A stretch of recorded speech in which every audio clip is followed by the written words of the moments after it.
Okay, good evening. Welcome to the RSU 5 Board of Directors meeting. It is Wednesday, March 14th, 2018. We're here at the Freeport High School Library, and while this was a regularly scheduled meeting, we did move last week's meeting for the snowstorm, which deja vu, here we are again on Wednesday, but thankfully got our meeting in.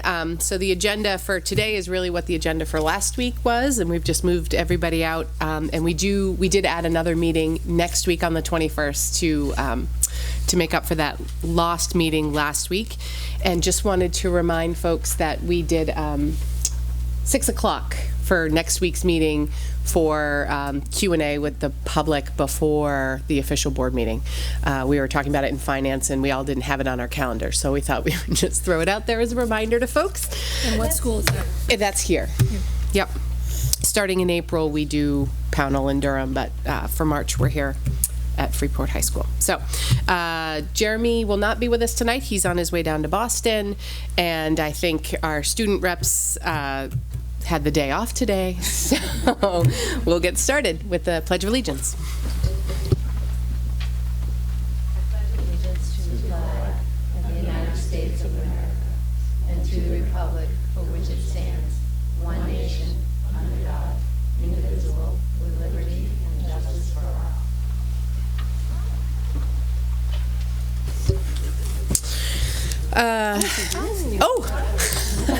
We were giving you a pass because it was a snow day. Welcome.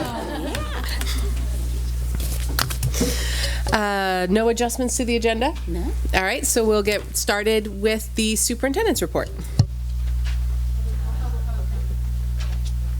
Oh, I'm sorry. I thought it was after the superintendent's report. Sorry. So we only have one on there today.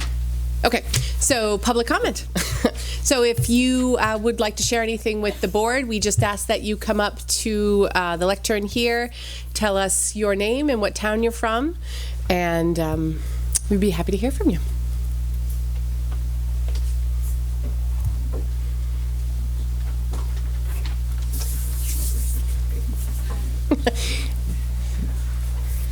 All right, time to rest. Hi, I'm Alan Tracy. This is public comment. I just walked in. I assume it's the right time. So I'm here just very simply to ask for the board to take up the issue of proficiency-based grading. You know, certainly I acknowledge all of the work that's gone into some of the concerns that have been raised by Becky, by the school administrators, and I think they've done made a lot of progress on some of those things, those concerns that have been brought up. But I think that's different from the board taking up the issue and formally giving the community a forum to express their concerns. You know, there's really never been an opportunity, at least as far as I've been involved, since proficiency has really come to be, for the community to have something to say about it, or really to understand it. And particularly right now with the rollout in the high school of the grading system, I think it's time that people have a lot of concerns.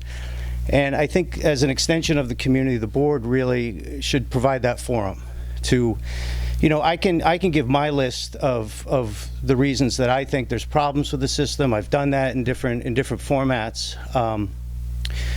And everybody has their own kind of list of examples why they would give that they think there's something wrong with the system. But I think a comprehensive forum and a comprehensive review that's led by the board would be really welcome at this point, and I'm really just here to ask for that. Thank you. Thanks, Alan.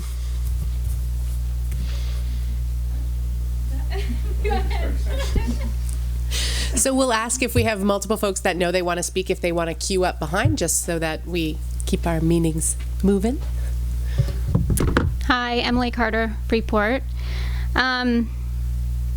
My concern, I've chatted with Becky a bit about this, is also along the lines of proficiency grading.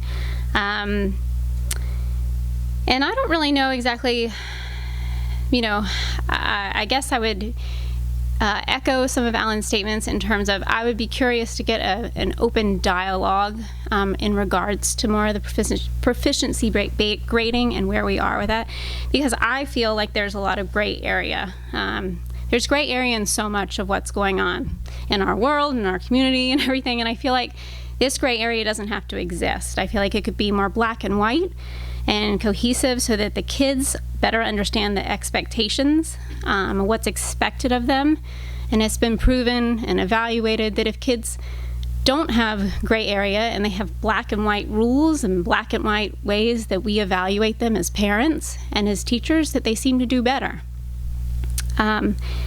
I've seen it personally with my child now that she's at the middle school level and is trying to meet what's expected of her. If there's gray area between teachers and subject matters, that it's confusing and it makes it difficult for her to excel and thrive. So what I'm asking is more of an understanding. I've tried to understand it myself, but also more input, an open forum, an evaluation, what have you, because I feel for my child. She doesn't understand what's expected of her. It is gray. It's so clearly gray for her, and that's very frustrating. It's frustrating as a parent as well, but more so to see it and hear it through her voice and eyes.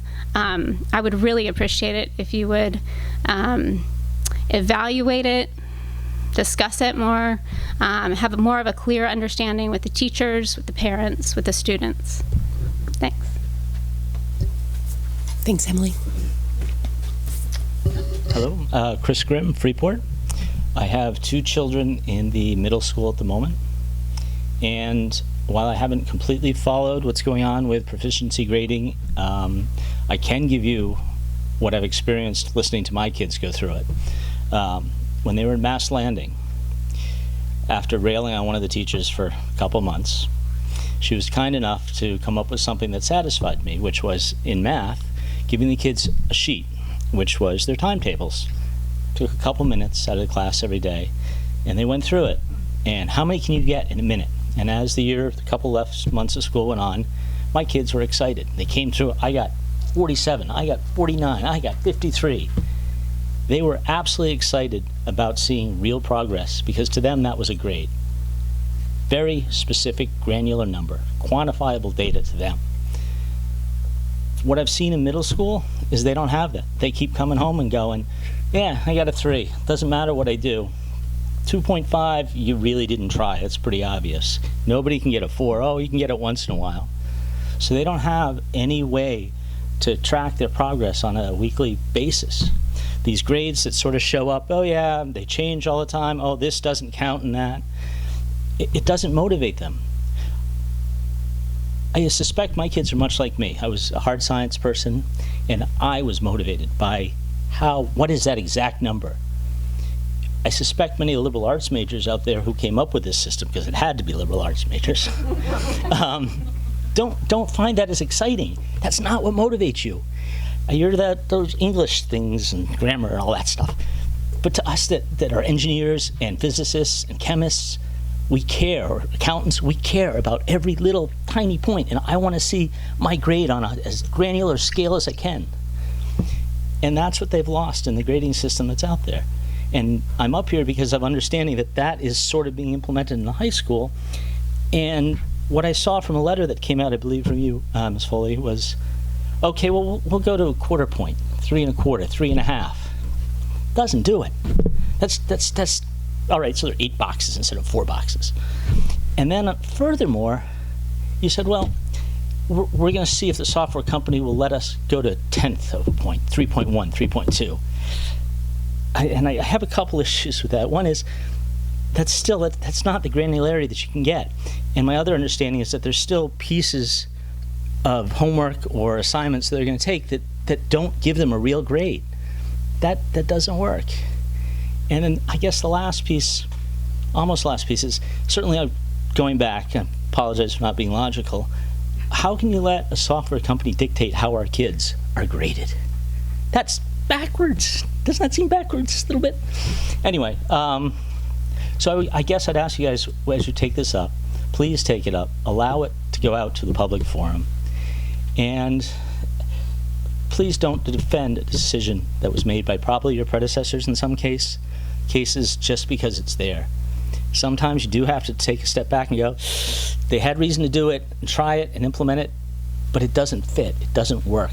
And I think it doesn't motivate our kids, which is the most important part, because they're not experiments. They're kids, it's their lives, it's their futures. You all know this. So anyway, thank you for listening. Thanks, Chris. I'm Kerry Stump. I'm Freeport. I have 2 children in the system, a sophomore here at high school and a freshman. So I definitely can see the differences with the grades coming home from both children and the high school level. I prepared to talk about some of the things that I don't like about proficiency-based grading. And I'm not going to get into a whole lot of detail other than just real quick things in regards to the rounding, which I know is being addressed. I totally agree that it's not specific enough. There's not enough differentiation between the students, that they need that. If we're gonna stay on a 0 to 4 scale, they need that differentiation. There should be absolutely no rounding. I think a 0 to 100 scale allows way more differentiation. I understand it's traditional, and maybe that's where I need to accept some change. I get that. But going out to a public forum and discussing this with all the parents, I think would be a great thing, because I think a lot of them probably do feel the same way I do. The emphasis on the habits of work being stronger than the academic. I feel that way, and maybe others don't, but if you're getting 4 grades, 1 per quarter for habits of work, and only 2 for academic at the end of each semester, that is not sufficient, because in my mind, it's putting more emphasis on engagement, preparedness, determination, which determination in my mind is actually very subjective, because if my child prepared or engaged, I would think that they would also be showing that that's determination. But if there's a conflict with personality with a teacher or something, I think it's just subject to interpretation. So I don't think that's a really good judge. The one thing I did want to give you as an example of a discussion I had at the beginning of the year with one of the teachers. It was the first week of class, and she was requiring the students to put a cover on their book.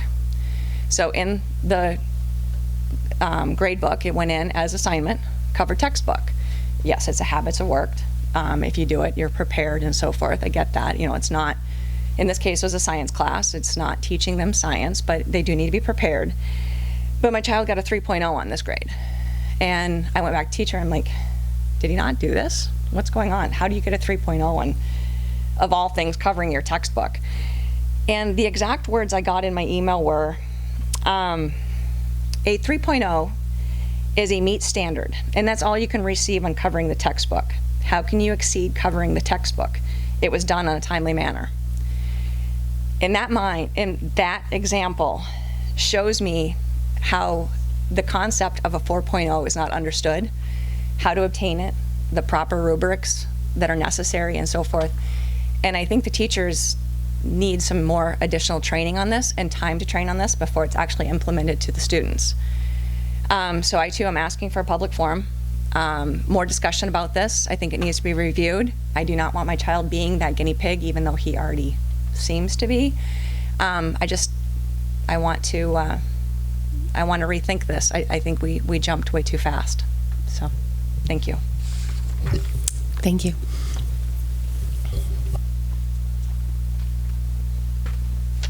Hello, I'm Jason Kaplan. I'm the parent of 2 RSU 5 kiddos, one at Freeport Middle School, one at Mass Landing, and because of my absolute horror of public speaking, I've gone ahead and written down a couple of things. So I'll try and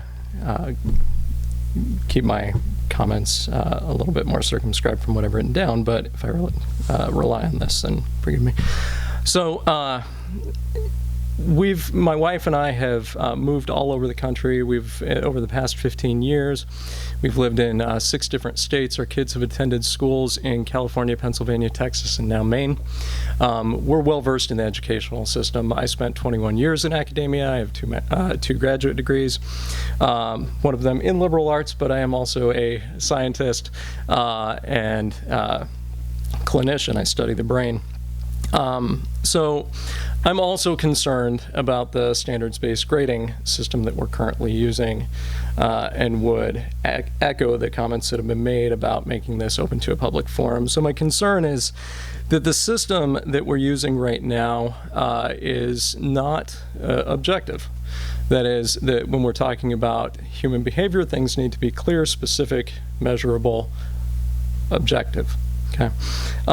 So right now, the grading system, as you all know, is delineated on a 1 to 4 categorically derived system, where 1 equals beginning, doesn't meet the standard, 2 is developing, partially meets the standard, and so on. So this type of system statistically is known as ordinal data. It means it has no fixed numerical value. It represents a description, not an actual number. So in other words, you could just as well assign emojis for the grading system. And I don't say that to be funny, I say that because it's true. If we were to give a frowning face a doesn't meet the standard or beginning, or a happy face equals achieving, it would be saying the same thing. These are categorical variables. It doesn't create a system that can be quantified, however. So it can't be measured, because the number doesn't represent a score, it represents an opinion about the quality of the work. It has 3 distinct disadvantages over a traditional or ratio system known as percentile grading. So first, the subjectivity of standards-based grading leads to confusion between students, parents, and educators about what constitutes a certain grade. What does it mean to get a 3, as others have said, or meeting the standard? Is the work completed perfectly so as to reflect complete understanding of the material, or mistakes allowed, and if so, how many are allowed? Is the work similar to most students in the class? Is it better than most students in the class? What does a 3 actually mean? How do we quantify that number? What about a 4 exceeding the standard? So my wife and I, similar to what some others have commented on, asked the teacher, what would it take to achieve a 4?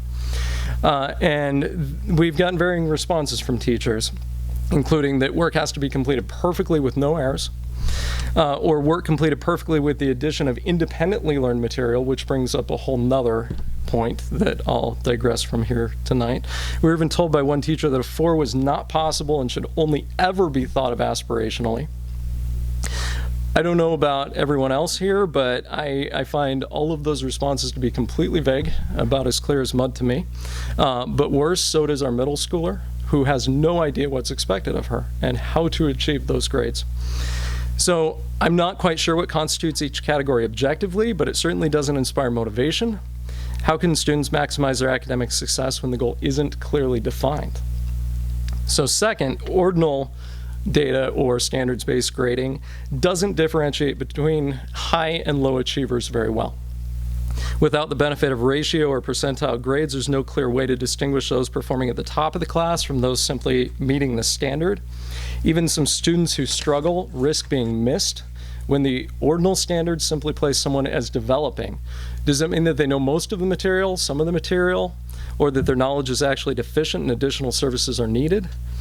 Besides educators, ordinal standards-based grading disadvantages our students by failing to provide them with a clear idea of their own strengths and weaknesses in relation to the benchmarks set by peers, which is so important for developing metacognition. We talk about this in school these days and how important it is to think about our own abilities, but we need to do that in relation to something that is objective. And then third, to remedy some of the issues, the ordinal standards-based grading has been extended to include decimal points. So I appreciate that the complexity of this was finally acknowledged and that it can't simply be a 1, 2, 3, 4, but the problem is that by extending decimal values, we're actually attempting to change it from an ordinal category to an interval ratio or continuous numbers system, but still attempting to retain those descriptions that define standards-based grading. So basically, it's trying to create a hybrid system that combines both traditional and standards-based grading into one, except by doing so, it creates more layers of confusion because we not only add the subjective opinions of standards-based grading, but now we assign it a numerical value that's based on descriptions rather than measured outcomes. For example, if I said a student got 9 out of 10 problems correct, you could easily say it was 90% correct. But standards-based grading would assign a grade based on a category, such as a 3 or achieving, and then add a decimal value to try and weight the number. It forces our educators to try and guess how much knowledge a child has demonstrated and subjectively add in a decimal point that they hope is correct. But how is the decimal value determined? What does it mean about the work submitted? Even if we could answer that question, the more crucial thing to note is that standards-based grading does not translate well into current college admissions criteria. Most colleges still view grades as central to decisions. If this same student continued to achieve a 9 out of 10, it would translate to a traditional A or A- grades, resulting in a rather high GPA, which colleges readily and easily understand. However, categories such as achieving or 3 are relatively meaningless in relation to college admissions. And further, trying to exact a numerical value adds confusion because this may not actually reflect the percentage of material demonstrated by the student. In other words, colleges are going to have a difficult time when deciding between a lot of students who all meet the standard. And that's just considering students within RSU 5, but what will this look like when comparing our RSU 5 students to students across the nation that don't use standards-based grading but still rely on percentile grades? So imagine the SATs. If the SATs were graded in a similar manner, how would colleges decide between students who all meet the standard? And moreover, what would be the motivation to study hard and perform well when students would simply be awarded an achieving or meets a standard grade on the SAT? Standards-based grading is not just about now, it's about our children's future, and I would sincerely ask that we take this issue up in a public forum, because right now that future is in jeopardy for our kids. We don't know what those outcomes look like. We haven't measured them yet. So in conclusion, we have wonderful educators in RSU 5. That was one of our primary reasons for moving here, is the community and the schools are amazing. I'd really ask that you all consider how we can accurately reflect the level of dedication that our educators show and our students show every day in the grading system, so that we can actually give them credit for the work that's being done. And until that time comes, I think we really need to consider if this is the best course of action, or if we need to go to back to a tried and true method. So thank you for your time. Thank you.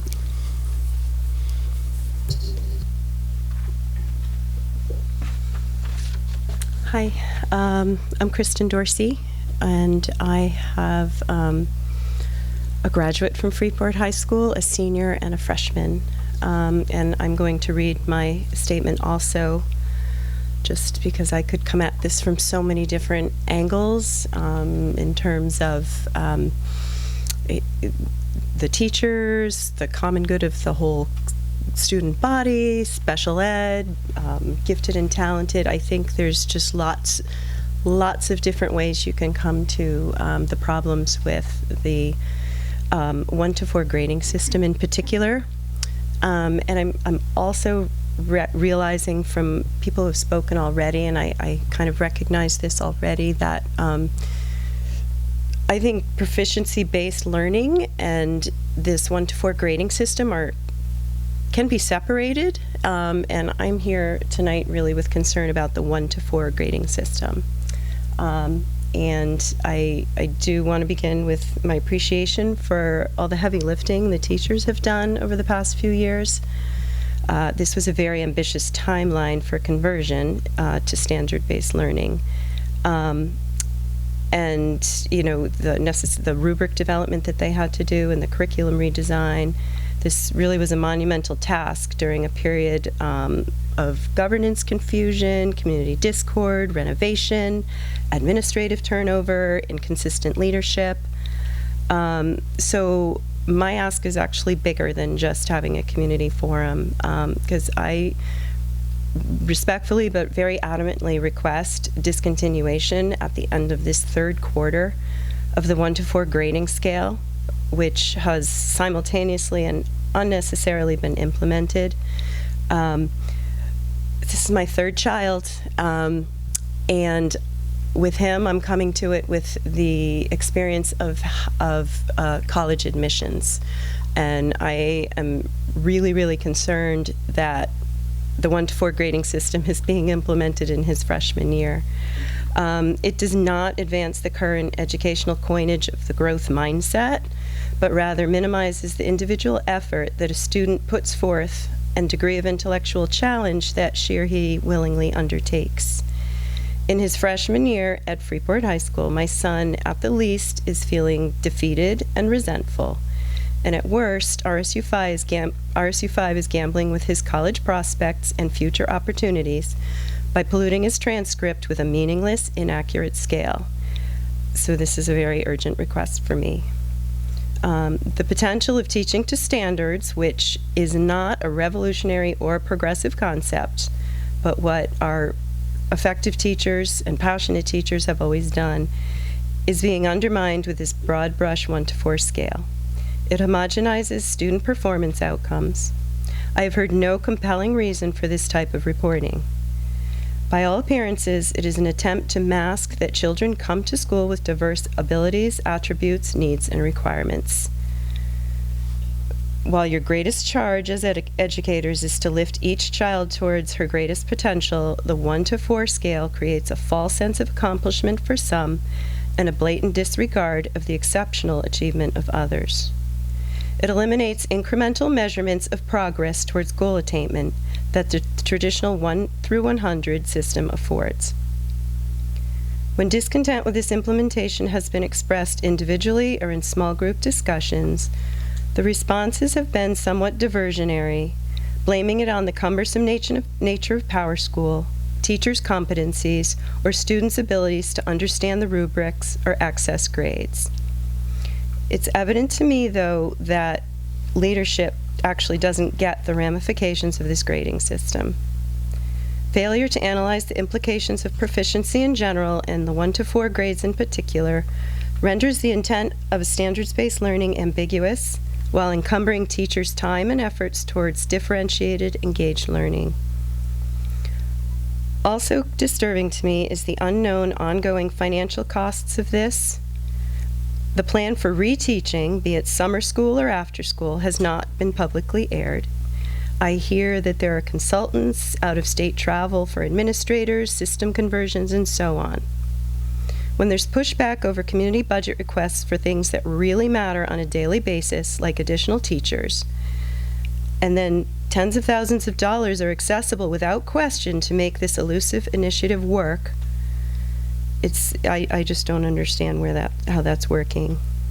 And it also occurs to me that there are organizations, one in particular that I know we work with, like Great Schools Partnership, can only exist when there are educational initiatives to push. It benefits these think tanks to perpetuate the virtues of these packaged ideas, which rarely are novel, just organized resurrections of best practices and learning theory, which occur in humble ways every day by supported and respected teachers. Motivation and enthusiasm cannot be engineered. The 1 to 4 scale serves no common or individual good. It subtly implies that proficient is adequate or enough for anyone and everyone. And for my third and last child going through Freeport High School, I expect, and he deserves, fair, adequate, and accurate achievement reporting. Experimentation is not an option. Teachers expect and deserve confidence in their professional skills and a respected voice in such drastic changes. Let them do their work. And in the future, I hope RSU5 will spend our time on change that matters, embrace the more genuinely progressive, innovative teaching that comes from within, and will best serve our unique culture and learning community. Thank you. Thanks, Kristen. Good evening. My name is Sarah Tracy. I have 3 kids in the school system. 2 are in the middle school, and my oldest, who is in the middle school, is about to enter the high school, which has brought this issue to the forefront of my and my family's attention. I'm here tonight because I'm really concerned about the grading system. I've spent time talking with Dr. Foley and various members of the school board. To the extent that I've not gotten to you yet, it's only because it's yet. This is probably one of the biggest issues that I think we've faced in quite a while. I think there's an opportunity here for you as the board to help the community and take a leadership role in this. I want to compliment Dr. Foley and the principals who have been working really hard on implementing the mechanics of the 1-to-4 grading system. I think a lot of good work has been done in this year, particularly in the last few months, to sort of iron out some of the kinks. But what I don't think has occurred yet is an overall comprehensive review of, is this the right system for RSU 5? I mean, we've always been the good doobies. We adopted it whole hog. Other towns have not. It is not required to adopt the 1-to-4 grading system whole hog. And given that this is being implemented in the high school and it matters, I mean, it's not that the other schools don't matter, but all of a sudden when you're in the proximity of applying to college, that's when your kids are competing against everybody else. And as a parent, that's when I start to get very, very nervous. So now that this is the time, now that the high school is implementing the system, this is a great opportunity for us to say, hold on, is this right? How has it been going? As a system, as a whole, is this the right system for us?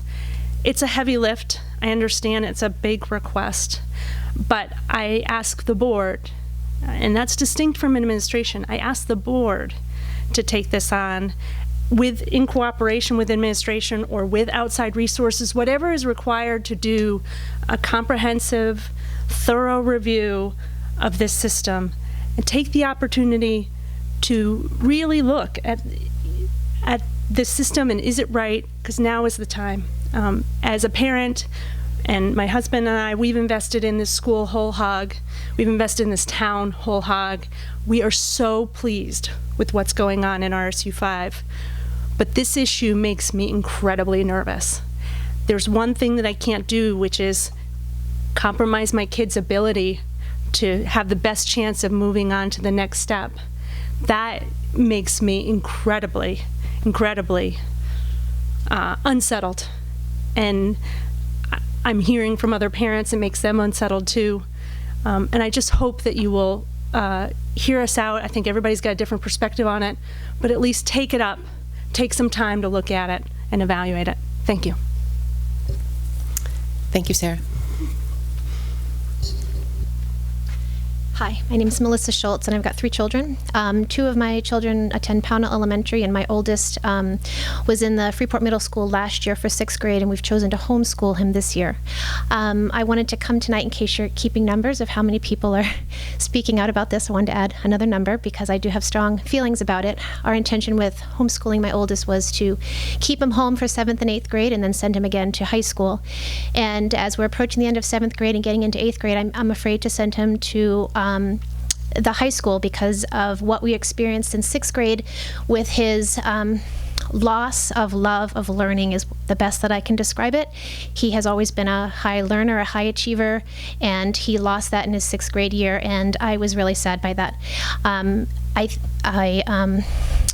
I think that this proficiency-based grading system certainly has its place. I think it's wonderful for the elementary schools. I think kids need this kind of grading because it isn't quite so blatant and they can feel good about their achievement at any point when they achieve it.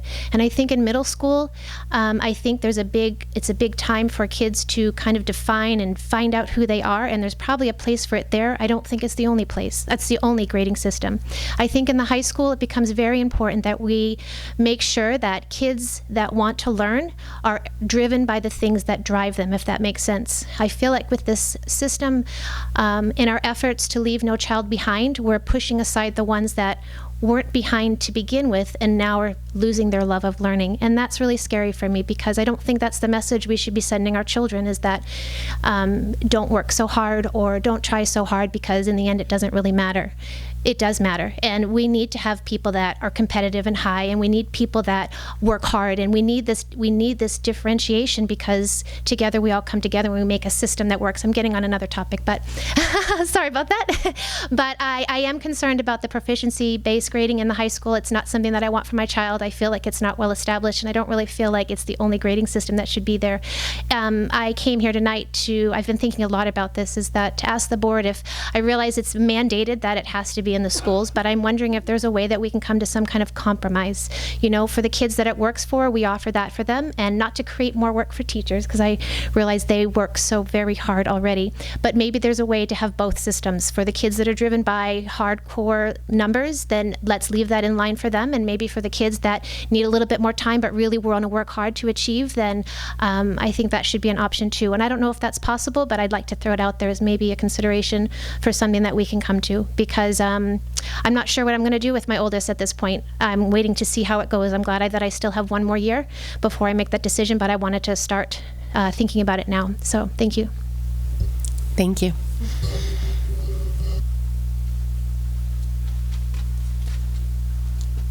Hi, I'm Peg Salian. I have 2 children in RSU 5, one who's a junior and one who's a freshman. And as a mom, I'm very proud of them. They're 2 very talented boys. They're high achievers.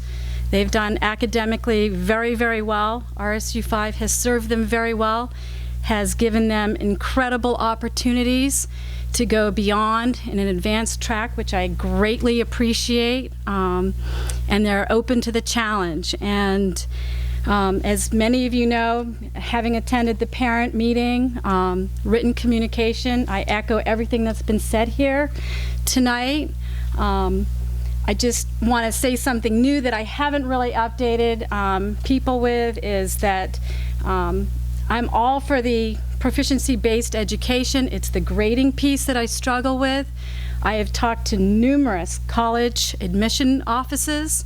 Recently this week, I talked to MIT, Tufts, Brown, and a number of other admissions, and they get all kinds of transcripts coming through, and the transcripts do tell the story of your child's academic achievements. What they're going to need, and they get transcripts from schools that don't even grade at all, and they have the run of the gamut. So in this case here, Freeport High School, 1 through 4, they're going to need a school profile that clearly articulates exactly what a 1 to 4 really means. When I get a 3 in AP Bio, what does that mean? Because you know what? They don't know what that means, and they'll tell you that. They do not know what that means. And so if your school profile does not articulate what that means, because they understand the 1 through the 100, they get that. If you don't explain it in the school profile, then they're going to rely on your guidance counselor to maybe write in a letter of recommendation that might help augment or explain that student's achievements. And if that's not successful, then they're going to have to look for other things outside of that transcript other than the list of courses. So, for example, my Nathan, who's the freshman, taking a lot of advanced courses, yay, that's great. How well is he doing in those?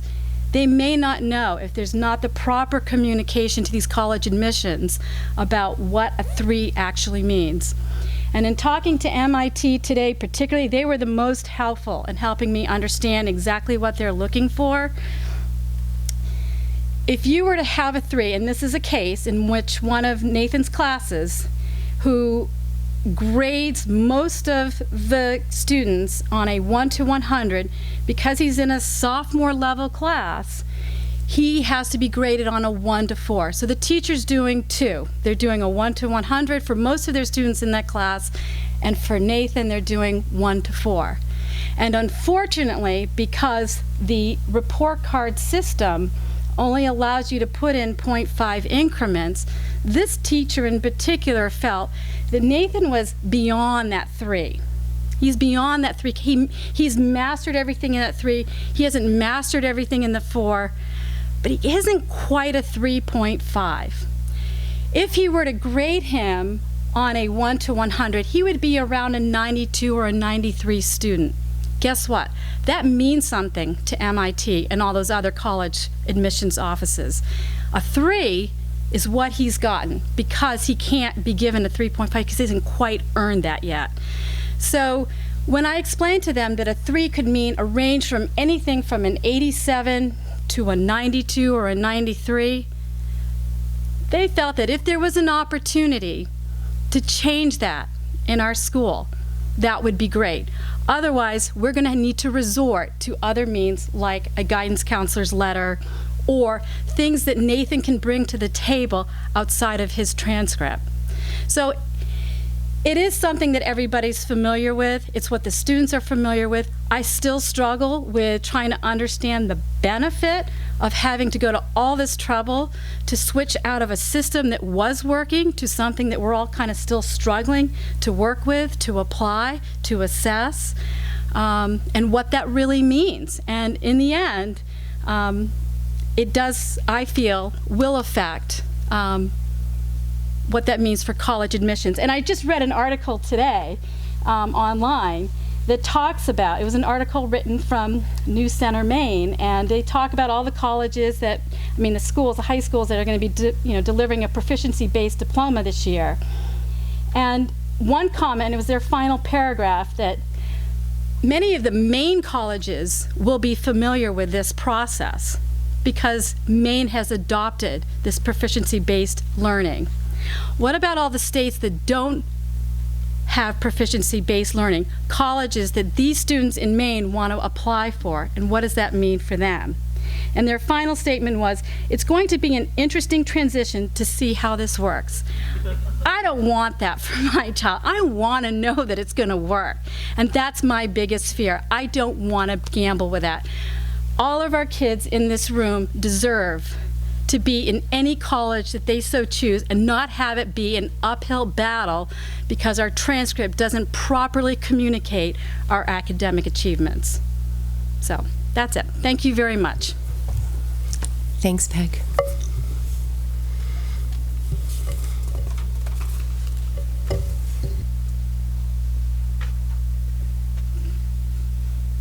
Hi, my name is Michelle Peacock. I live on Oak Avenue here in Freeport, and I will be brief. I really just wanted to lend my voice to the anti-1 to 4 new grading system. I have a freshman and a preschooler, so your decision will impact me for a long time.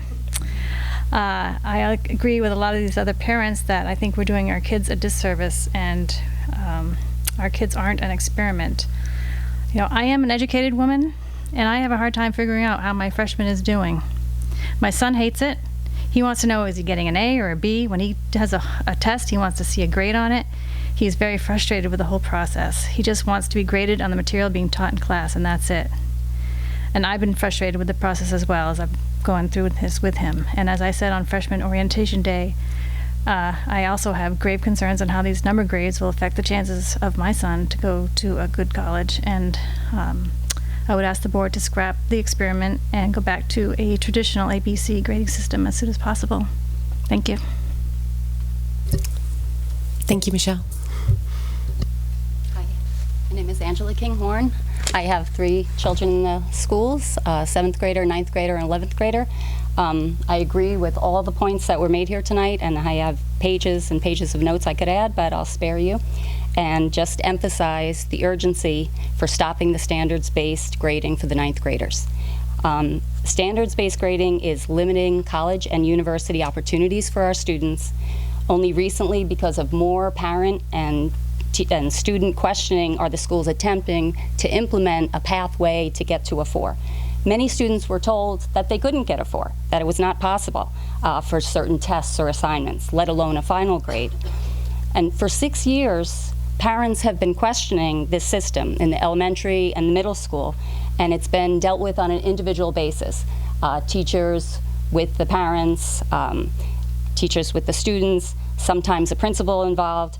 And this is the reason maybe some of you don't know on the board that this has been an ongoing problem. It's not been addressed or looked at as a system problem.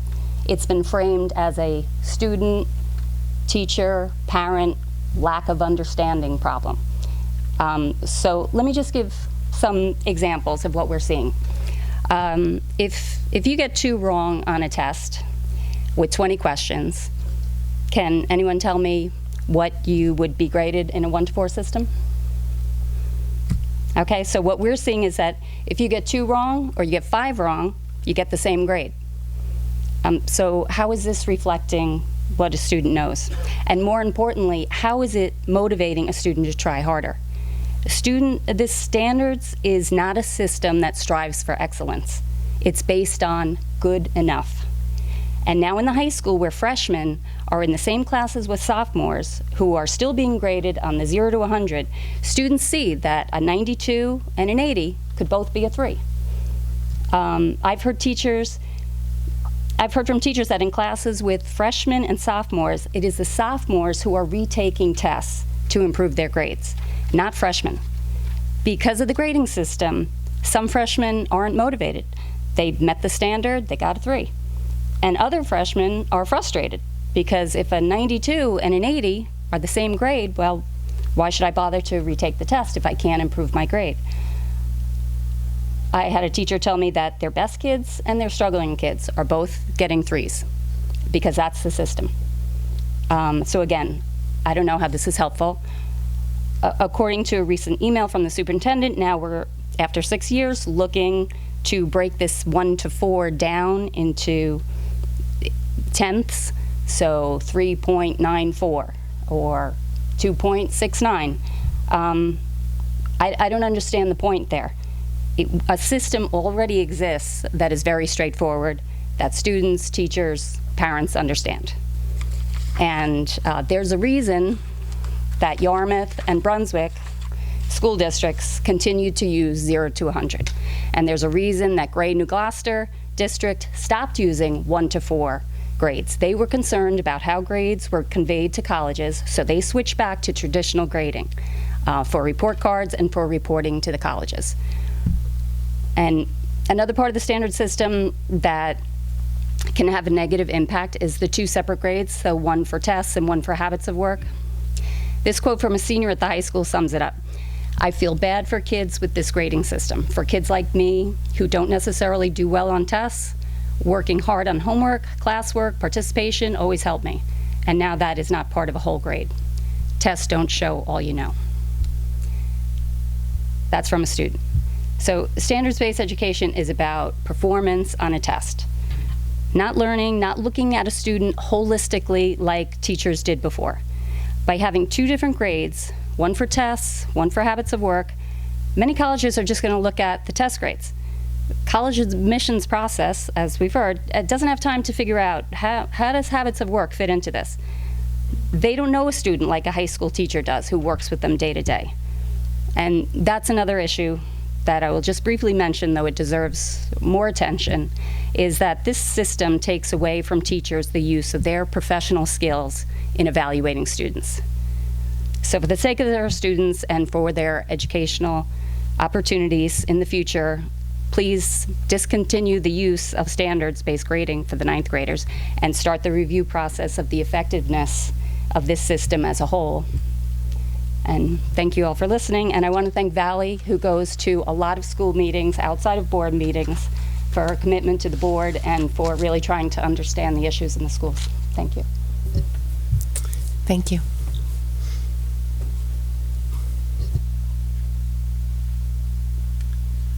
Hi there, my name is Lois Beardsley and I have a 7th grader, and I don't have anything prepared like some of the other readers here tonight, and I just wanted to say that I am supportive of the other people who have spoken, and I agree with what they said 100%. And I guess as just a general statement, my son finds the 1 to 4 grading system ambiguous. It's not inspiring him to try his best on things. When I say, you know, why don't let's try to get that up, he's like, well, it's already meets what more should I do?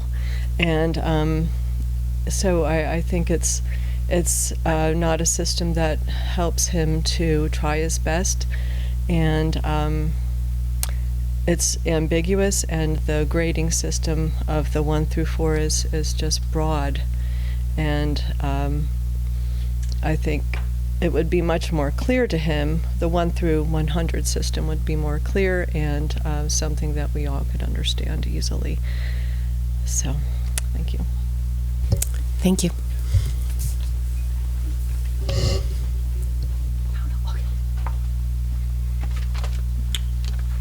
Hi, my name is Jonathan Dawson. I live in Pownell. I have 3 children in the system. One's in 5th grade, one's in 7th grade, one's in 9th grade.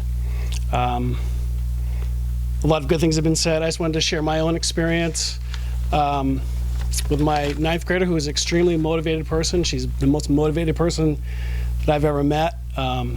So motivated that we never even logged into Power School all through middle school because we were always just trying to have her tone it down a little bit.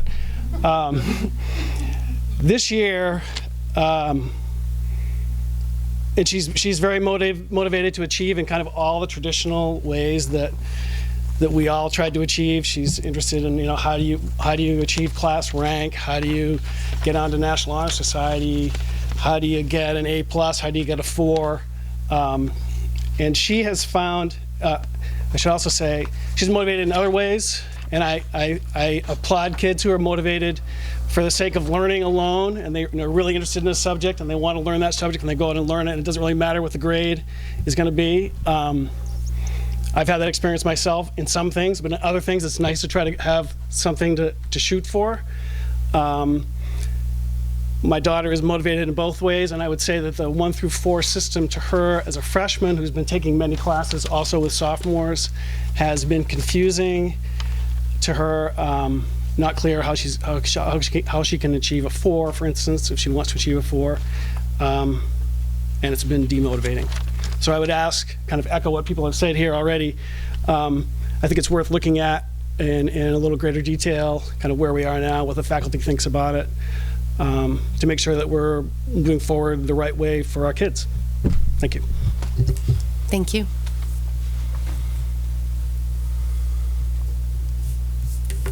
Okay. Last call, anyone? All right. Thank you. Thank you for everybody for your time, for coming out, for sharing your thoughts. A lot of good information and insights, and feeds really well into what you're about to talk about.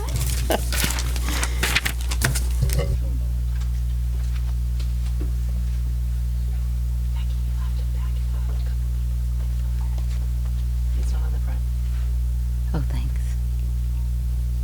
Am I going backwards or forward? Okay.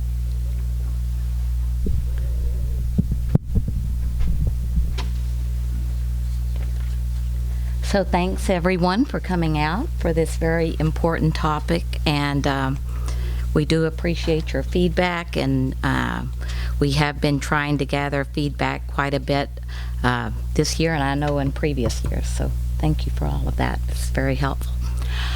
For the board, there has been some things happening at the state level, so I wanted to give you a quick update about kind of what's going on with the statute, first and kind of foremost, and also tell you that this is a I talked to Diana Dwyer from the state, who heads up the proficiency-based system, and there is nothing definite that's been decided around this, but I just kind of wanted to give you the latest. So currently, the statute reads that for our freshman class, that when they graduate, that they should be proficient in actually 4 of the areas, but it's every year then it rolls into more areas. So the current statute reads that eventually they have to be proficient in all 8 content areas, and I have that listed there for you. And then you've heard referenced this evening about separating out the habits of work.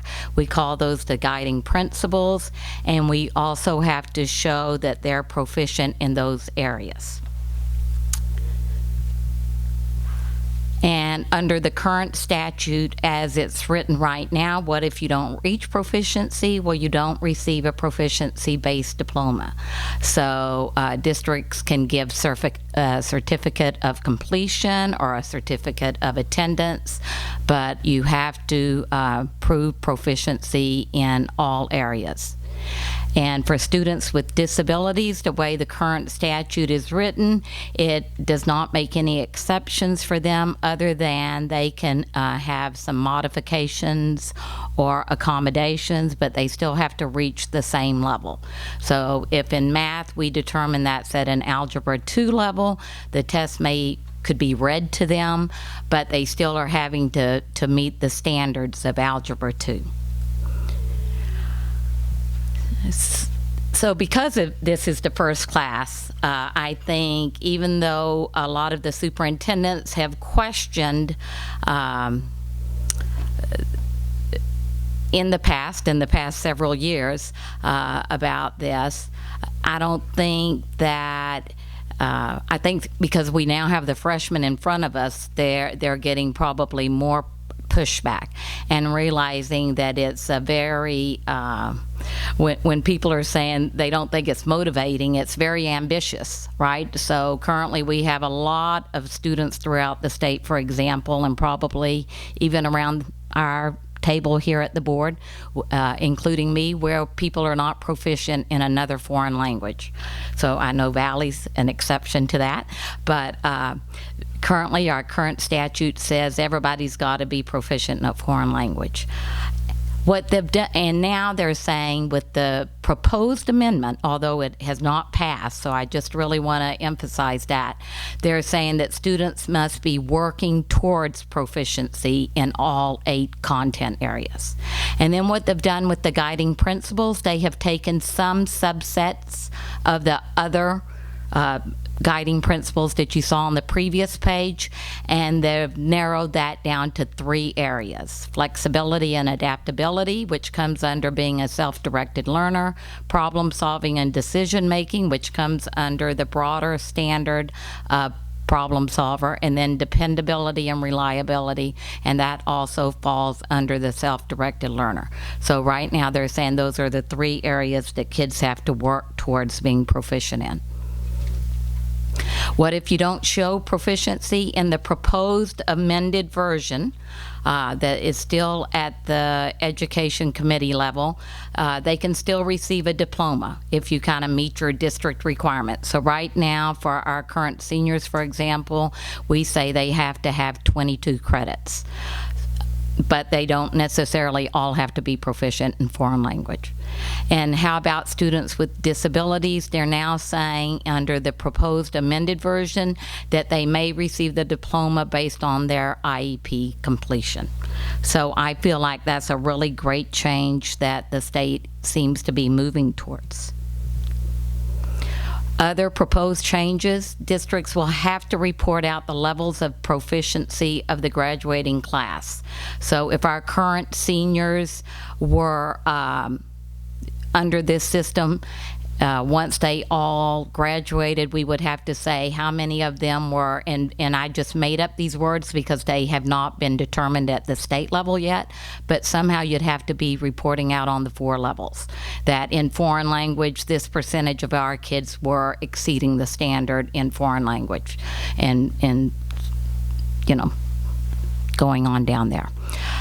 Districts would also be monitored, would report that, and then the state would be monitoring RSU 5 to see in the next few years whether we're growing. It's more of a growth model. How many more of our kids are becoming proficient in foreign language? How are we helping more of our students do that? And then on the transcripts, the individual transcripts must have to report out the levels of proficiency in the content areas and the identified guiding principles. So that is what we're working under currently. So we have received a lot of feedback this year through the meetings that I've had with the assistant superintendent. I know that Jen and Charlie have had meetings with the 9th grade parents. They've also had, last year they had meetings with the 8th grade parents. And this is what we're hearing a lot about, and I think you've heard also tonight from the parents about this, that there isn't always a clear pathway to a 4 on summative assessments. Probably covering the book is not a good example of a summative assessment. It could go under work habits. I would say in the 1 to 100 system that, I can remember getting graded 2 for that, whether the books are covered. I'm not sure that in a proficiency-based system that would be a standard that we would be too worried about. Also, then we've heard that the grading at the high school level does not allow for enough differentiation. So those are the 2 things that we are hearing loud and clear that needs to be addressed. You have to remember, I think the freshman students have probably been under a standards-based system here since they were in kindergarten. I know that in 2 of their years at middle school, we did try the dual system, so I appreciate the parent that talked about, could we do both? I can tell you that that's a nightmare. So in systems where I think even for our teachers currently that are in 10th, 11th, and 12th grades where they're trying to do the dual system, they understand that that's short term and that eventually will be with one system. It just does not work well to try to live in both worlds. And of course, our focus area is not wanting to lose the good ground that we feel like we've seen in moving towards a proficiency-based system in the teaching and learning area. So this is what, it's hard to capture things in an email or a letter, so I'll try to clear up a little bit of the confusion tonight. I'm not going to pretend that we can answer all of the questions that our parents have put before us, but when we said that we're looking at potential changes to the report card, that really is just in the overall content grade. So we have no desire to move to like scoring assessments, individual assessments as a 3.1 or a 3.2. It's very hard to delineate to that level when we're using 4-point rubrics everywhere for our summative assessments. So what we're really talking about doing at the high school currently, you might have something like science and you might have 3 different standards underneath it, and what our current system does is it rounds. So if you're closer to a 3.0, that's what you end up getting. If you really have a, let's just say 3.30 is going to round down to a 3.25. And we feel like, okay, if you earned a 3.30, then that's really what you probably should be getting, which is why we're looking at reporting out at the actual average, which will delineate more for parents, students, and, I hear what the parents are saying, that they're concerned about the colleges. So currently on our transcripts, we report to colleges the highest cumulative average, kind of to the 100th, so on a 1 to 100th scale, right? So you'll have on the GPA, 93. What we're recommending that we'll also report that out on a 4-point scale, right? So you'll have a GPA of 3.65. I do think colleges get transcripts from all over the world, so I think that they are very good at adapting and looking at a variety of different transcripts. I'll try to blow this up a little bit. I'm not, whoops. Not sure I can do that. The plus? Here we go. Oh, here's my tech guy. Thanks, Trevor. I just think that's really hard for people to see. I'll just Zooming in.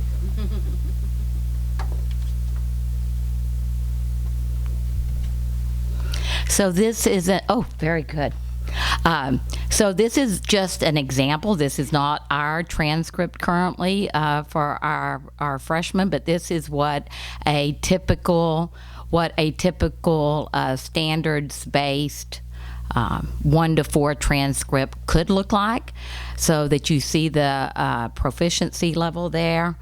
I wonder, Trevor, can you zoom out a little bit?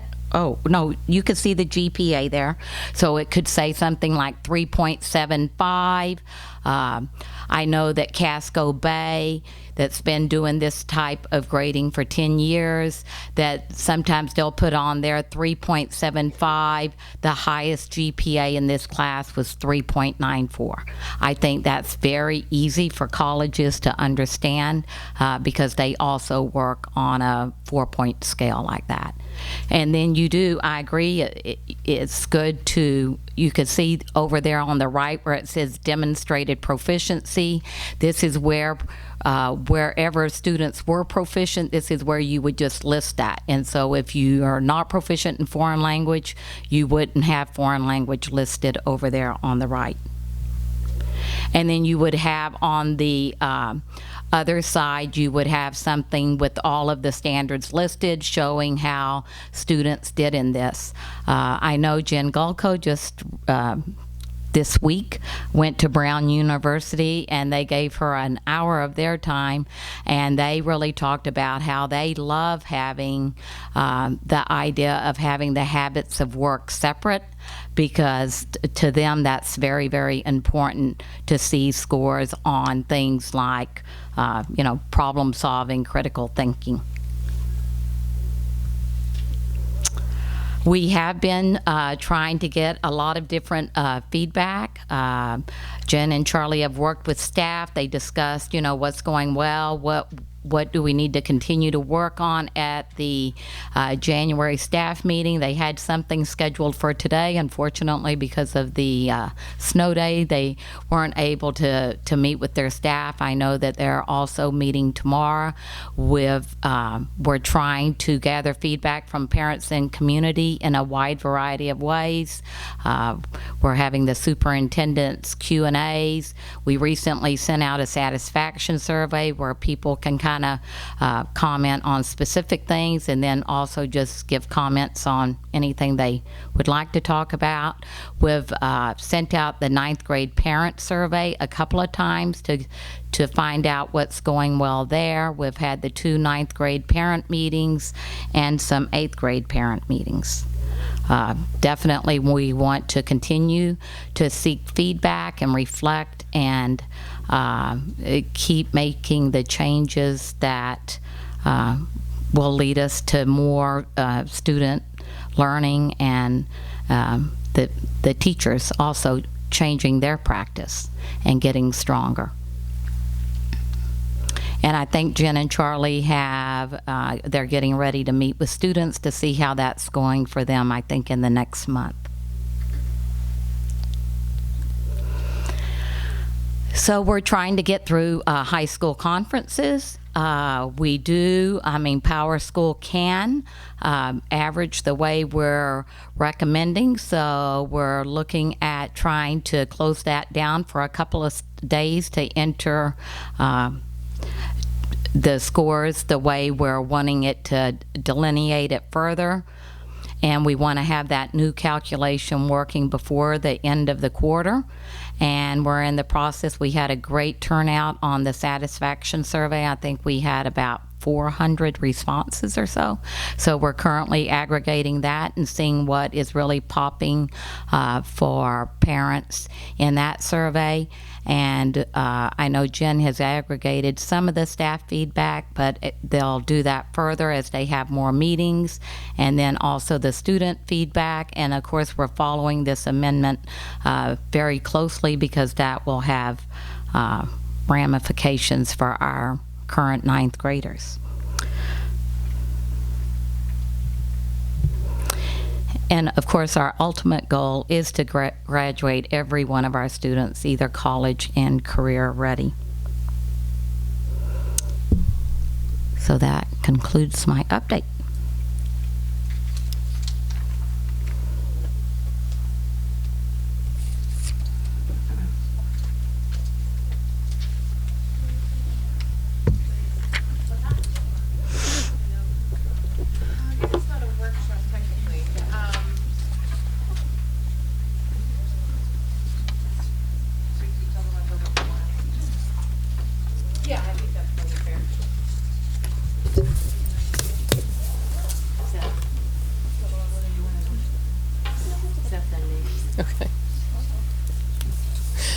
Valley.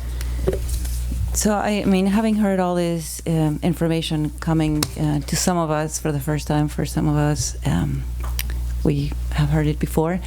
There is a lot of information, including the staff surveys and the student surveys, satisfaction surveys, that no one has been privy to yet. Some of us have attended some of the parent meetings and have heard comments similar to what we heard today. I think it's very appropriate for the board to schedule a workshop on an agenda once all that information has been aggregated, so we can all look at it together and discuss next steps. I see lots of nodding. Yes. Okay. Agreed. I think it would be. What's the point of soliciting all the feedback if we're not going to look at what the results tell us? So I would definitely be in favor of making, I mean, we have very full agendas for the next 2 months, but I think this is really important, and we need to make sure that, you know, to someone's point earlier, we're not sticking with the system purely because that's what we have, right? We want to make sure it's the right system. So I would be in favor of making sure we get that on an agenda. I don't see anybody vehemently saying they don't want to hear more. And then, you know, once we see that information, and once we, you know, can digest a bit of that, then perhaps our next step is, you know, how can we take the feedback we've heard today about, you know, some public forums, and if we think that's the appropriate next step, making those happen. All right. Thank you. Thank you all. Okay, budget update. I think it was Sarah that asked me about the amendment or anything that we might have. So there is a document that I can pass out, not for your reading right now because it's dense. So I gave you the short version, but for people who really want to try to understand it, would like a little bit more information, read away, and that can be part. You can either email me if you have a question around some of it, or we could discuss part of it in the workshop if something really pops out for you. Oh, that's for, it was Jeremy, thank you.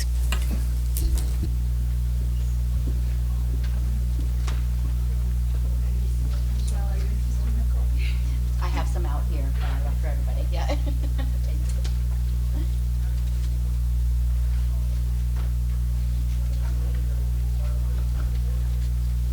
Okay, now the budget. So, we have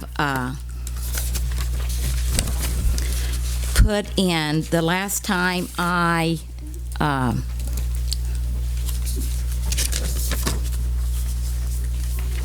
presented was January 24th.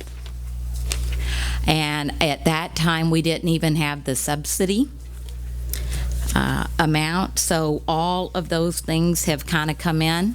I guess I'll start with what are the two big unknowns still, and it's the two contracts.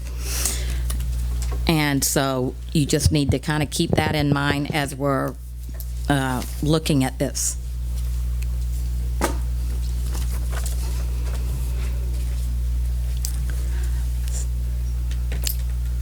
So our three areas, remember, that we focused on was trying to improve our math scores, increasing student support, and increasing funding in our maintenance line.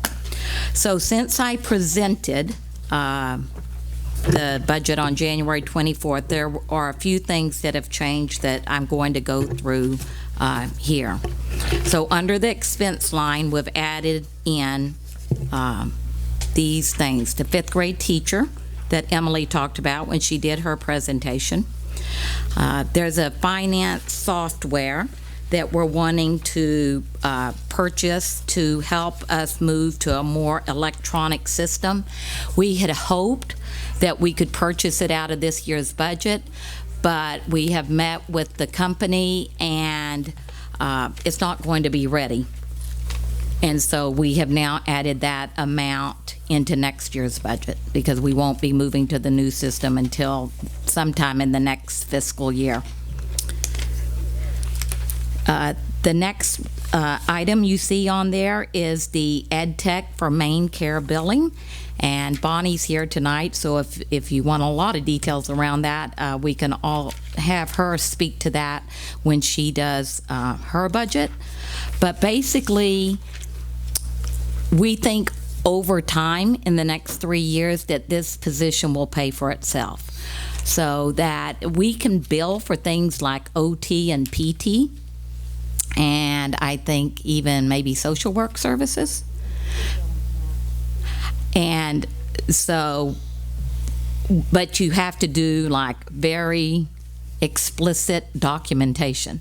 So that's why we need the Ed Tech. And you can also see that we have under the revenue changes that this first year we put a very conservative number in there of 15,000, but we think within like 2 years that Ed Tech will be more than paying for themselves. The next one is the stipend increase at the high school in Valley. I think when Jen was presenting, you asked her whether she thought that was going to be budget neutral, and we went back and just really looked at it, and there will be a slight increase of about $4,000 there. The next one is the strategic planning. I just failed to remember to put that in, so that's now in there. And then the next big one, I had talked about how the funding is changing at the state level for like Region 10. And so this is the reason that you see such a small expenditure increase this year. Because what they have done all across the state is that starting this coming fiscal year, that Region 10 will get direct funding, but we also get to take out the expenses too. So the expense line is going down, but our revenue line is also going down. But that is really helping us out in the expenditures this year. So that's going to be a one-time kind of gift. Could I ask, when we do these in the future, to put like reductions in parentheses, just something so we know what's an up and what's a down? Or like yeah, because the way it reads now, it reads as an additional expense. Well, it just says additional drivers of the budget, and it does say CTE reduction, but yeah. It's under the expenses category. Well, it is an expense. Our expense is going down. These expenses are going up. This expense is going down. So it is an expense, and a change in an expense. You just don't know which way. Yeah. So put in parentheses. Parentheses going down. Yeah. Something that shows arrows, whatever. I said to Michelle, that's confusing. They're going to get confused by that. And of course, it was me who did. So anyway, so then in the revenue changes, you do see that we now have our subsidy, and we're getting $124,000 more than we received last year. We have settled on the Hunter Road contract, and we're going to maintain that for the town of Freeport, and that's going to bring in an additional $13,000 in revenue. And then you see the last one there, the Medicaid, what we're conservatively predicting that we'll be bringing in for that. So you can see that overall, that is putting off an expenditure increase of 1.49% with a tax impact of 3%. Questions on that one? Looks great. Maybe I don't know if I need to ask this now or if it should wait for when Bonnie comes up, but the Ed Tech for the main care billing, I know this is something the board discussed like several years ago, and we were told it wouldn't pay for itself. And so I was kind of chuckling because that was one of the things that we had asked about doing, is bringing someone in to do the billing in-house. And so just curious, maybe there's no like way to figure that out, but what has changed to now make that more viable? So I will have Michelle and Bonnie come up together, because I think that they each have a piece to offer there, because I think Michelle's already starting to see the Trent, would you talk to that? And then Bonnie, can you talk about why you recommended this to me? Sure. So just in terms of main care billing for BHPs, which stands for Behavioral Health Professionals, I think I think it was probably 4 years ago now, the district had been contracting with an agency to provide BHP services to some of our students. And because we weren't able to supervise the BHPs, they were actually supervised by the outside agency, the Department of Education kind of frowned on that because BHPs are actually ed tech 3s, if you will. So they have to be directly supervised in a public school by, the special ed or regular ed teacher. And so what happened is the district did not contract with that agency. And at that time, the board actually approved a number of positions. I believe it was 9 BHPs, or not BHPs, but ed tech positions, ed tech 3s. And so, so when I started a few years ago, I came from a couple of, I had worked in other districts where we did set up, a process for main care reimbursement for BHPs. And it is a process. The Ed Tech 3s have to be trained as BHPs, and so, there are agencies that provide the training, and so we've sent some of our Ed Tech 3s to be trained. And even without the reimbursement we get from main care, it's really good training for them. It helps them address the needs of some of our students that have behavioral challenges. And then, we have to make sure they have clinical supervision, which is provided by our 2 of our social workers right now that are overseeing our Choices classroom, one in Durham and most recently one at Freeport Middle School. And they're licensed clinical social workers, so they can bill for their time, as well as they provide clinical oversight to the Ed Tech 3s that have been trained as BHPs. And what some of the outside agencies, a few years ago when the district was contracting with a provider, they were really looking for reimbursement to cover the entire cost of the Ed Tech 3. I have never used that approach. When students need that kind of intervention or a person to support them, there has to be flexibility. They might need a one-on-one for the entire day, or they may not. And as they learn skills, what we try to do is to reduce the ed tech so that they can be independent, in the school environment. So whatever money we bring in is a plus. And it doesn't cover the entire cost of the Ed Tech 3.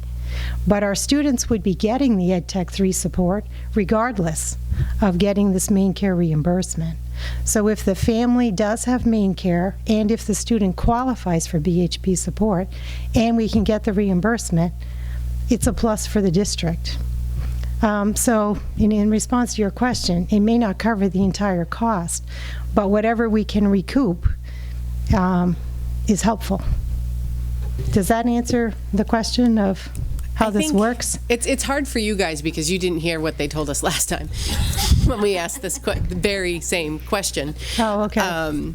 About, could we be billing? And the answer, and it very well could be, from my understanding, is that our reporting wasn't perhaps as robust as it is now, as is seen in our really good special ed audits that you're getting. At that point, they weren't in that state, so it could be that we just didn't have the ability to report at the level necessary for reimbursement then, right? It could be that one of the byproducts of the great work you've done with the special ed department is that we now have that ability. I don't know if that's the answer or not, but that would be my guess. Well, there are requirements that are different in terms of the paperwork. Main care has its own requirements because really what they're paying for is not an educational service. We do not get reimbursed for an educational service. We're really getting paid or reimbursed for a behavioral health support, which they consider a medical service. So just as, an outpatient mental health center would have to keep pretty meticulous records, so do we. And the licensed clinical social workers are the ones who are keeping the service logs. And actually, the Ed Tech 3s that are trained as BHPs, they have to maintain their own service logs. And just as we do for the special ed paperwork, we review the paperwork, every couple months to make sure, the logs are being kept, based on main care requirements, and we're submitting them for payment, and we're following through with what we're billing for. And so it's a whole other billing mechanism, really. So you're absolutely right. I mean, if you don't have the paperwork process in place, then you're really kind of taking a risk that you're getting this reimbursement, and if you're ever going to get audited, you want to make sure all your paperwork's in order. So that might have been, I'm glad you said that, because that probably was not in place 4 years ago. So you are seeking reimbursement now, but you're just doing it in-house, and you're looking for an ed tech to help with that task? Or we're not? Well, no, we're Are we not billing actually. main care now? We are. Okay. Yeah, we 'Cause are. I think that might even be the difference. I don't think we were billing. We weren't billing at anything, all. right? No. And we were told so it wasn't worth the effort. We were told that even to hire the person to do and set it all up, that person wouldn't pay for themselves in the billing. But it sounds like because you have already done the legwork of setting up the paperwork process, that Yeah. Mm-hmm. So we makes started. sense now. Yeah. So we started billing actually probably about a year ago, I'd say, for the choices, for the ed techs in the choices program in Durham, and then just this year we started billing for a couple of the people at the Freeport Middle School. Yeah. So this ed tech actually is really a person that we would be billing for. Okay, so, I guess I was confused. I thought that was the person who was going to be doing the billing. No. The paperwork, right? Like, I thought that's what it says, main care billing person. No, because all the ed techs, each ed tech does their own, not billing, but service logs. And it really is the clinical social workers that oversee the process, because they're the ones really authorizing it, because they're the ones that have the clinical licensure to do that. So this is an ed tech in one of the choices classrooms yes. that you would then be able to pass some of that expense along. Correct. Via the main. Correct. Okay. Yeah. Good question, because that's not what I thought. So is Okay. this an additional ed tech position? It is. Yeah. Yeah. Okay. All right. So this, because of our population of students and choices, and again, the reason that we have Ed Tech 3s and we train them to be BHPs is because our students need that level of behavioral support. So I guess I do want to be real clear that, having them trained as BHPs is just good practice. It really gives them the skills they need to support our students who, some of them can be pretty challenging.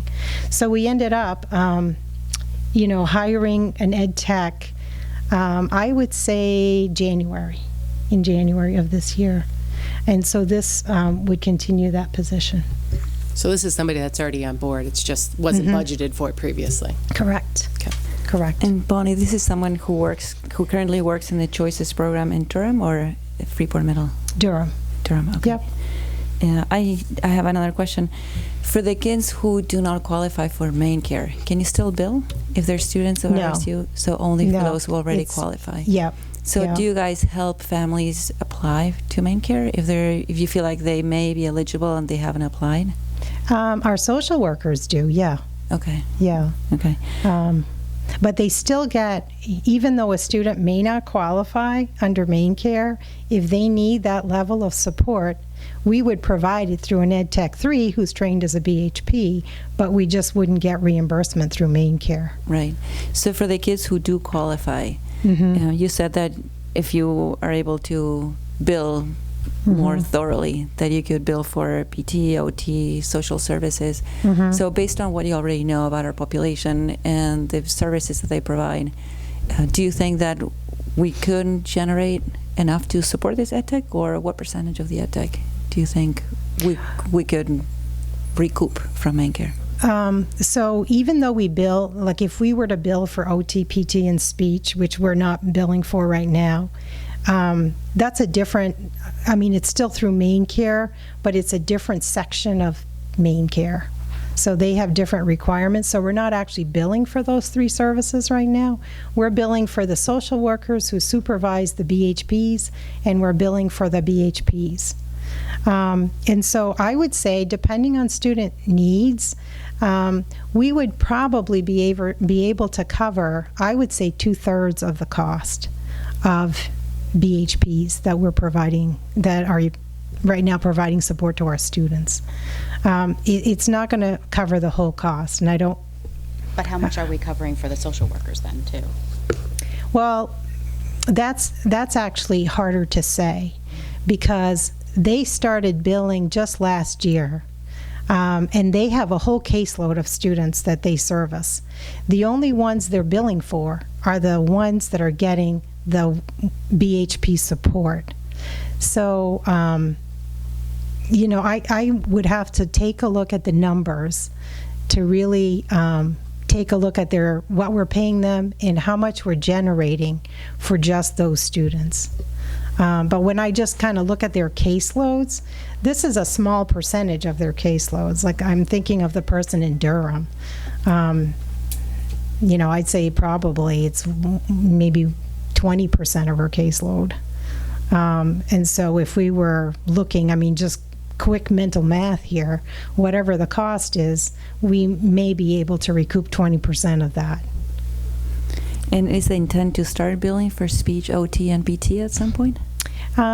You know, we would have to get our documentation in order to do that. And well, you're I on would your way, say- because we didn't bill for anything before. Yeah. So you're better than Yeah. we were, so that's good. That's true. I was going to say, you know, I think for the past couple of years, you know, we've been really focused on getting our special ed paperwork in order. And now that that's looking pretty good, you know, I think we should start exploring that and seeing, you know, how much we could recoup through main care for those 3 services. Michelle, do you have any idea of the numbers of what we have received so far?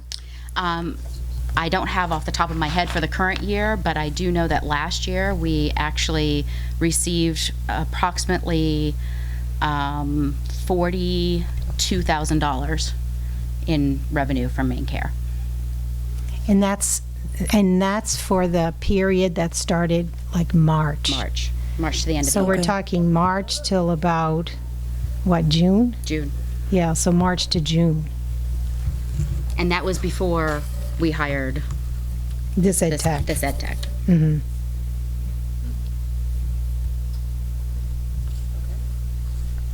And previously, we weren't billing at all, right? Right. So I guess, you know, maybe I did misspeak a little bit, but to me, you know, you can see that the 42,000, it is significant, and it's worth the billing. Oh, yeah, it's definitely worth the billing. I mean, whatever we recoup is worth, you know, whatever.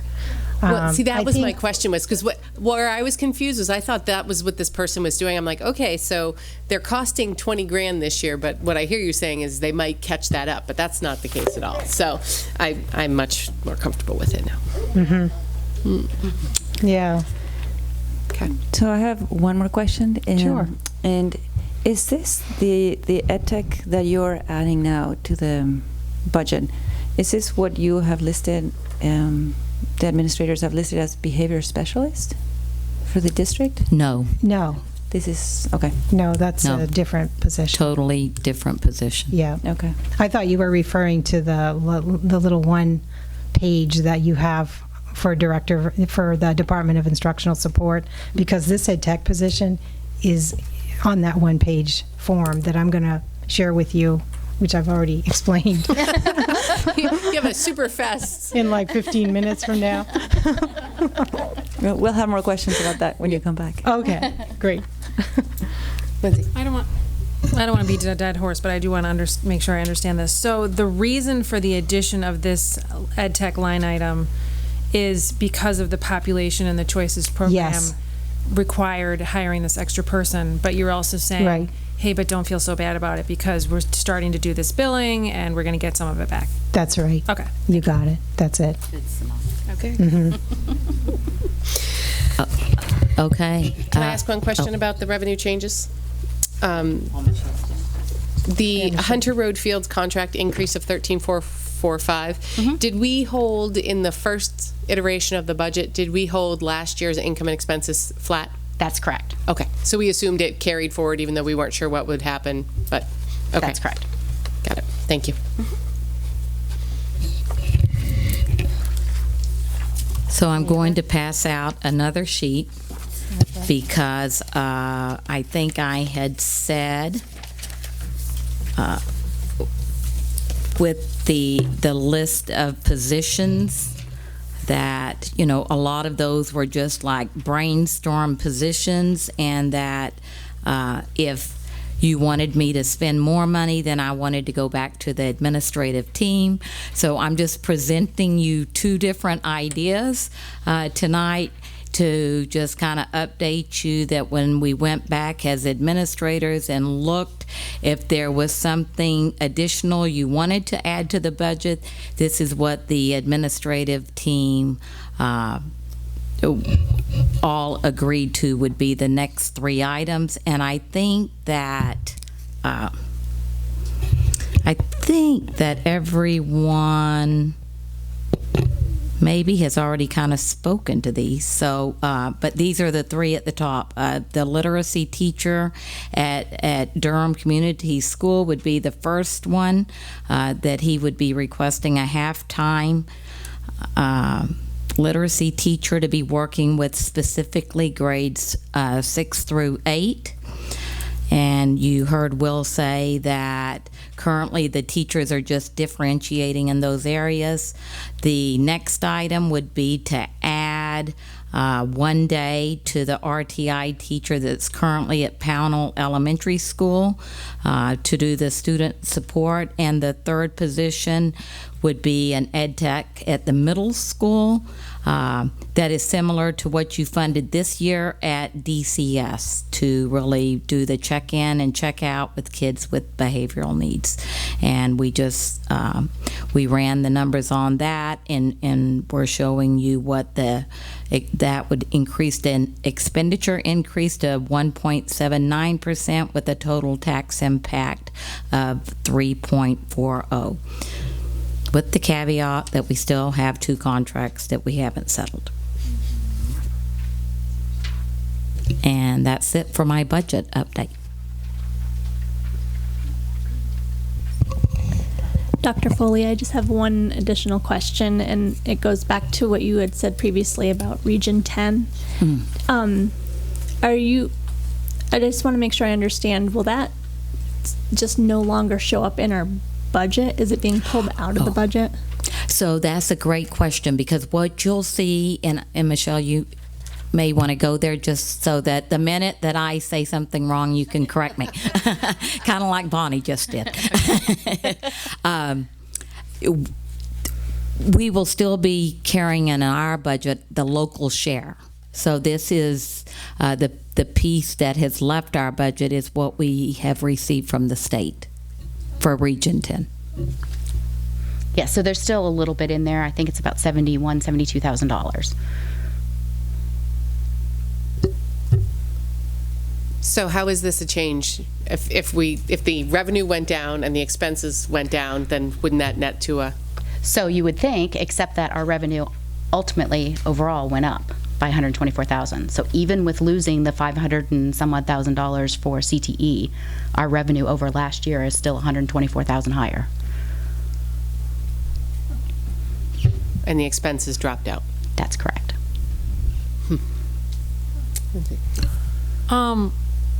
Do you have like 1 or 2 sentences to help?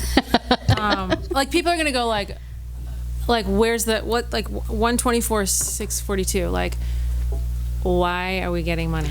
So they completely changed the ED 279 this year. I mean, it's completely different. They actually have had to go through all the changes with us. They changed the student-staff ratios, or student-staff ratios at definitely at the pre-K level. They changed what enrollment dates that they're using. They used to do a combination of October and April. They're now only using October for pre-K, and they're using an average of October to October, last year's October to this year's October for all the rest of them. They've done changes in special ed funding. They've done changes in, I can tell you that because we bought 8 buses, that came in because they do reimburse us for those buses. So that's in there. So it's multiple issues that are making this change.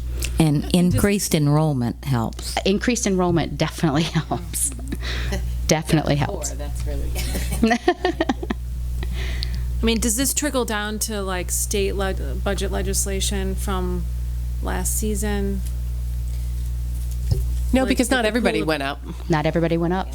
There's the places that went down. If they had state valuations that went up and population counts that went down, pupil calculation was sent down, they actually lost money.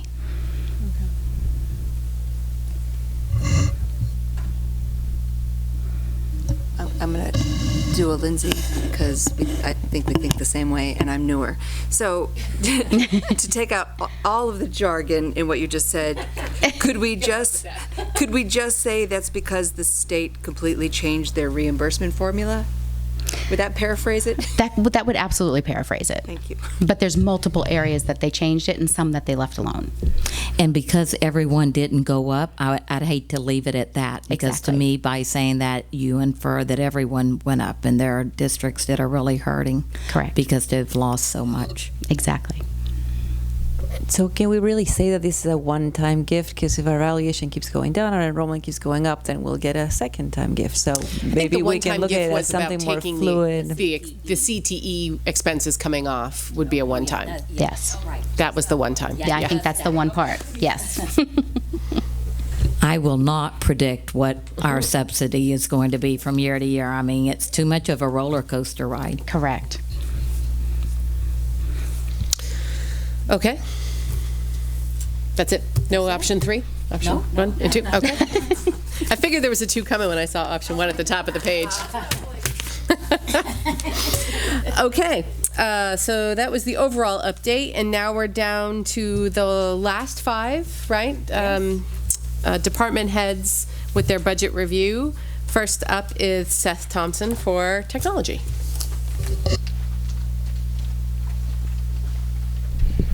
Good evening. I actually have 2 reports in your packet. One is the department report, and the other is my budget report. I'll start with my department report and roll into budget, and then answer any questions. So if you're ready, I'll go. Okay, so last spring I reported out to you about some work principals and Cynthia and I did about how we're integrating technology in our classrooms. We looked at our model, we looked at other models, and we thought we would be better fit with a STEM model where we're offering STEM instruction to our students in K-8. And we have been piloting that this year, and so far it has been successful. We haven't formally reviewed that program, but when we do, we will make any necessary adjustments, but it's been a positive change for us so far. In addition to STEM, we continue to implement internet safety and awareness in our classrooms. We are doing this K-12. Our implementation is a little bit different by grade level and by school. But again, principals dug into this curriculum and they changed parts of it, and we just did that last year, so this is another thing that we'll reflect on again at the end of this year and change as needed. The other project that the technology department was involved with was creating an online workflow for the teacher student learning objective process. So we created a series of spreadsheets that we shared with principals and teachers that do some calculating, and so far that has worked okay. We haven't gotten a lot of feedback on that process where it's not working, so we hope that it will work and make teachers effort to collect and analyze this information a little bit more effective. So going into budget, before I talk about next year's, or the budget we're creating now, there are two big items that are coming up over the next few years. The first in school year 1920, we will look at replacing all of our wireless networks in each of our schools. This is a big project. In the past, we've been able to leverage wireless networks through the MLTI program. The MLTI program is changing, so this is a project that we're going to take on our own, and we will begin that process in 1920. The funding for this, we will get some reimbursement through a federal program called the E-rate program, and we also have some money built into the budget, so there shouldn't be a significant impact over the years it takes to implement that project.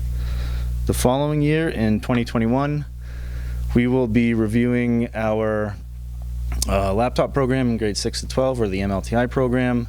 Again, that program is changing, so it's going to be more of a local program where we're going to have more control over what we want to do, how we want to fund it, and we will get some funding support from the DOE, but it's not the same as it has been for the past 15 years or so.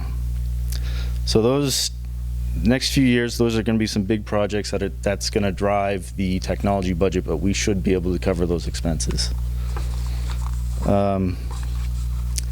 So FY19 budget, they're really, Can we ask questions about the update before you go into the budget, or would you rather answer all questions at the end? If I could just do this, will be quick, and then I'll answer any questions that you have. FY19, our primary goal with this technology budget is to complete the sound amplification systems in K-8 classrooms. The budget as proposed right now will, we can finish the majority of those classrooms, and when I say majority, we can finish K-5, and then the following year we can finish 6 to 8. There were no staffing adjustments, and there were no other significant requests in the FY19 budget. Now I'm happy to answer any questions.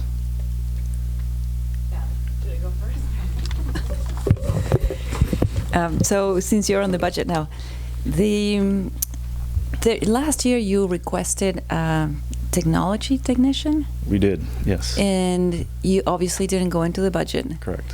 How did you cover the need that you were foreseeing? And then I see that part of the conversation, the B team included a data support position, and would that be similar to what you requested last year? Those were different. And I didn't request the data support position, but I can talk to it. Mm-hmm. So with the support technician that I initially requested last year, that was in anticipation of adding equipment into our classrooms.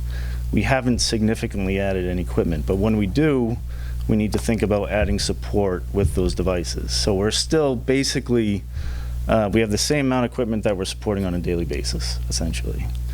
So when do you expect that to happen? That we have additional equipment and need additional support? If there's a new initiative, if we look at our laptop program, decide we want to bump it down a couple grade levels, I mean, something like that, we're going to have to add support to make sure that the equipment works when we expect it to work. Okay. The data support position, I think, was requested by the middle school.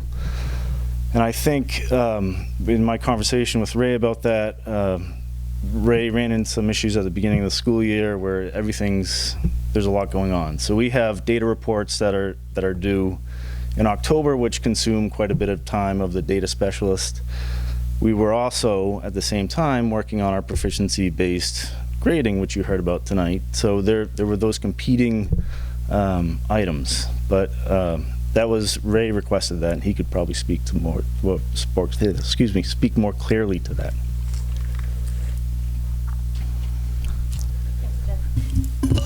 So you just touched on the laptop thing a little bit, Mm-hmm. but can you just talk about that a little bit more? Is that changing? Like, is the state of Maine, is the program changing, or what's happening with that? So in the past, the Department of Education has said, this is the device we're going to give every 7th and 8th grader at no cost to you.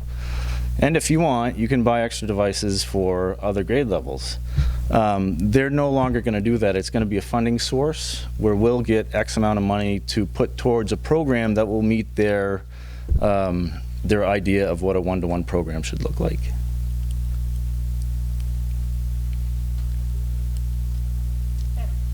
I'm just curious, because when that first started, that was funded from external sources. Is that dried up, or is... I'm not sure about that. That's that was my understanding. I mean, the funding's still there. It's just not going to be... They're not going to buy the devices and then hand them to us. We're going to buy the devices, and we'll get some sort of reimbursement from the DOE. And do you have any way of projecting what the cost may be? It depends on... I would like to stay at a similar price point where we are now, which is roughly $250 a student. If we do that over 4 years, we're looking at a $1,000 device, which I think a few years from now will still be feasible. So it would still be feasible with a new mechanism for funding from the state, which may be grants or whatever else may morph into, but the amount of money is going to stay relatively stable. Yeah, and the state was only funding grades 7 and 8, so a lot of what we're spending a significant amount of money on this program already. That could basically stay the same, and then we get some funding for 7 and 8. Okay. Right, that's the key. I mean, you know, when they're able to go out and source X number of laptops or iPads or whatever they pick, they certainly get a better deal than we do when we order 1,000, right, compared to 70,000. Right. So hopefully, you know, maybe they can still throw their buying power behind the schools, so that, I mean, that's what I think probably kept the cost so reasonable on the ones where we paid 6 and then 9 through 12. Mm-hmm. So be interesting. Yeah, Sarah. And if we can't get some sort of buying possibility through the state, it sounds like a good opportunity for this district-wide thing that we're working on. Regionalization. The regionalization with the 10 schools. It's a great idea. Might be a, There's been talk of that with some southern Maine communities. Yep. Okay. You have another question? Mm-hmm. Yeah. 2 more questions. Sure. One about the internet safety and awareness. It states here that our adoption varies a bit by school. Can you elaborate on that? So the middle school, for example, they offer this curriculum through health. Durham does it through library in the middle school, and then they do it in the STEM program at the elementary school, so there's differences like that. But all the students are receiving Yes. the education. Okay. And now K-8, right. And then with the STEM program, you said that you have you've been better served with an instruction model focusing on STEM. Is there an off-the-shelf STEM program that we are implementing, or what does STEM look like in our district, school to school and grade to grade? I can touch on that a little bit, but we didn't buy a software. We're not using a software. We're going to develop that on our own. I assume principals are working on that. So the program itself, for example, what Gail Wolotsky at Mass Landing School did this fall, she offered a family coding night. So the parents from each community, which was kind of nice, attended this event at Mass Landing. So that's something that that Gail did that I was involved with outside of the classroom. Now the classroom work itself, I can't speak exactly to what they're doing, but it's science, technology, engineering, and math. So I think that's. So Cynthia, I may ask you when you come up, but I would like to learn more about this STEM curriculum and what it is that we teach, when and how. It's different in every school. I'll say it when I come up. All right. Thank you. Okay. Here I come.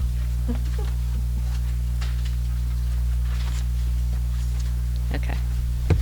So to answer you, it's different in every school and it's pilot different. We realized that like a lot of things, there are differences in the different schools.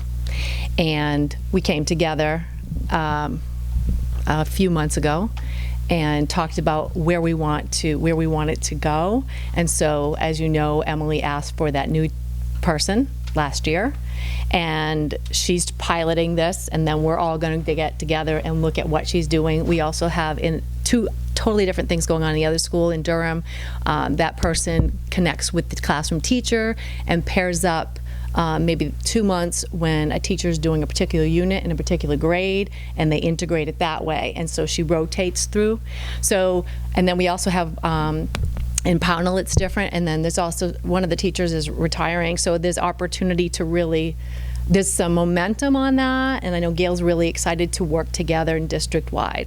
So I don't have any more clarity around, you know, basically what I've told you is where we're at, but we're working on that and working on making it systemic and come alive. So after all these different initiatives finish their pilot stage, then you guys will get together, discuss, and then... Yeah, I think we could present to you maybe at the end of next year or some midpoint next year, and where, you know, so you have a sense of what it looks like, you know, where we were and where we're going. And that sound reasonable? Sorry about this. This is not. And I would just add that I think that I've heard from principals that the students are finding this switch much more engaging than just going into the computer lab and learning how to open up a Word doc or something like that. Yeah. So I think it's getting high marks, even though we're not totally consistent across all schools. Yet. We will. Okay, so my presentation is in the blue 7B2. And there's no surprises here. You've had 2 board presentations on everything that's on this first page for the improvement of instruction and assessment. And so in January, we went through what our board goals are. We did that at the beginning of the year, and then we've given you updates on that, pretty thorough in depth. We are asking for a 0.5 math strategist. I know when Jen Gulko was up here, you mentioned, I thought are we doing that? And she looked at me, oh, she's gone, and said, and I said, it's in my budget. So, so here it is. And we know what the purpose of that is. We want to have a solid implementation at the high school with Big Ideas Math as we go up through Algebra 2, Geometry and Algebra 2, and continue with the implementation of Algebra 1. We also want to provide professional development for our staff, ongoing professional development, because we know that that is the best mode is continual, periodic, ongoing professional development opportunity to coach and for groups to get together. So that's the big ask. And then we also, the K-5 level, want to continue from our audit that I shared with you earlier. We did a lab classroom, and I think I reported on that, and we are planning 2 more sessions in the fall of next year and spring.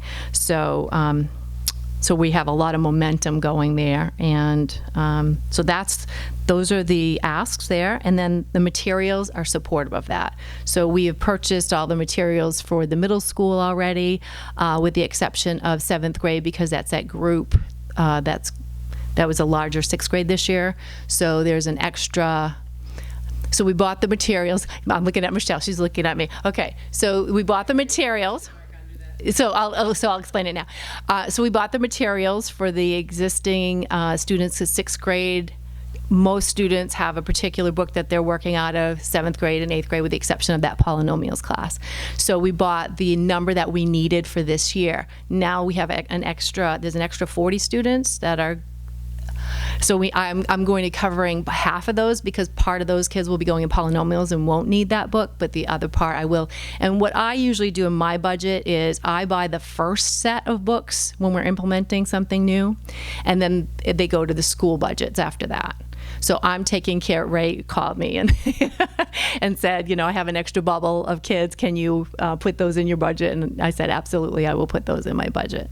So that would be like if there's a teacher that's hired in the 5th grade and they need the literacy units, I would purchase those out of my budget. So that's what some of the other curriculum materials are for. So all of those. So that's pretty much what the bulk of the budget of the curriculum materials are. And let's see. If you look at the bottom of that page, system-wide improvement of instruction. So when there's small changes, I didn't put them in here, but there's an increase of $16.90 to reflect the additional student assessment per student. The cost just went up slightly, so that's just an additional cost.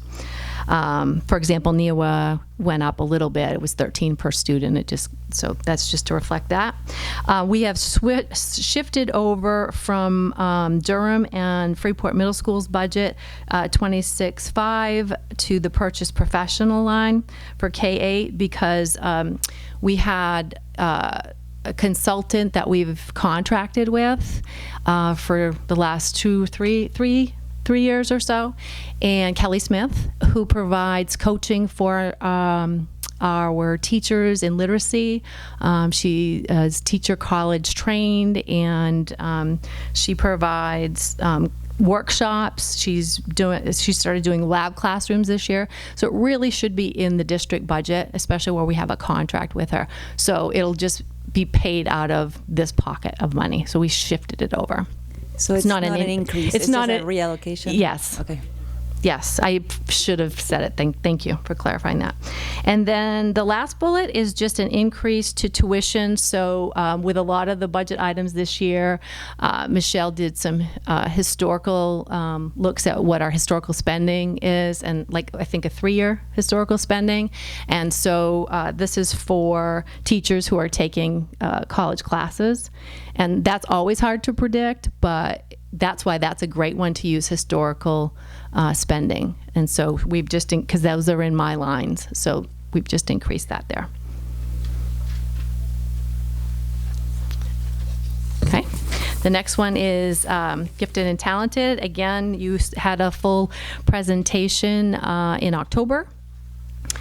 And there's no budget asks for this. Our budget is healthy and is appropriate for what we are, it's meeting our needs at this point in time. We do have goals for GATE, but it doesn't have impact. We have some new goals that we're working on, but it doesn't have impact on a budget. So I'll field any questions. So Cynthia, on the GATE, yes. I did hear from you when you did the report that the math co-teaching model is going really well. Yes. So if it's really going well, is the intent to expand that to lower grade levels? So 4th grade? So currently we have 5th and 6th grade in a cluster model. If you remember back on the presentation, one of the things we will be doing, it's March, and we'll be looking at a little later as we get some student data back. We haven't even started our assessment yet. We'll be looking at that as one of the pieces for the model. We'll be looking at anecdotal data from Chelsea and the other 2 GATE teachers and so forth. So evaluation of this model will be something we were doing, and if we do decide to go to the cluster model for 4th grade, we'll definitely look at that. And I can't say that there would be an increase with that. It might just be a different look to it. So, but at this point, I'm not putting any budget increase out for additional time, because I think we can, even if we did that, we could figure out a way to do that which is budget neutral. But we will be looking at that. And I'm not saying that in a year later we might not do that, but right now that's not what we're putting forward for budget. Because at some of the meetings with the GT teachers, there was some discussion about adding staffing. Yeah. Especially if you decided to go that route, expanding this program. So where is that at? I mean, you're saying that with the current staffing levels, you can still expand the program. I feel like right now we can, and if we decided to do that, but I think we really need to look at everything before we make that decision. It's kind of, the timing is kind of off on that. Okay. Yeah.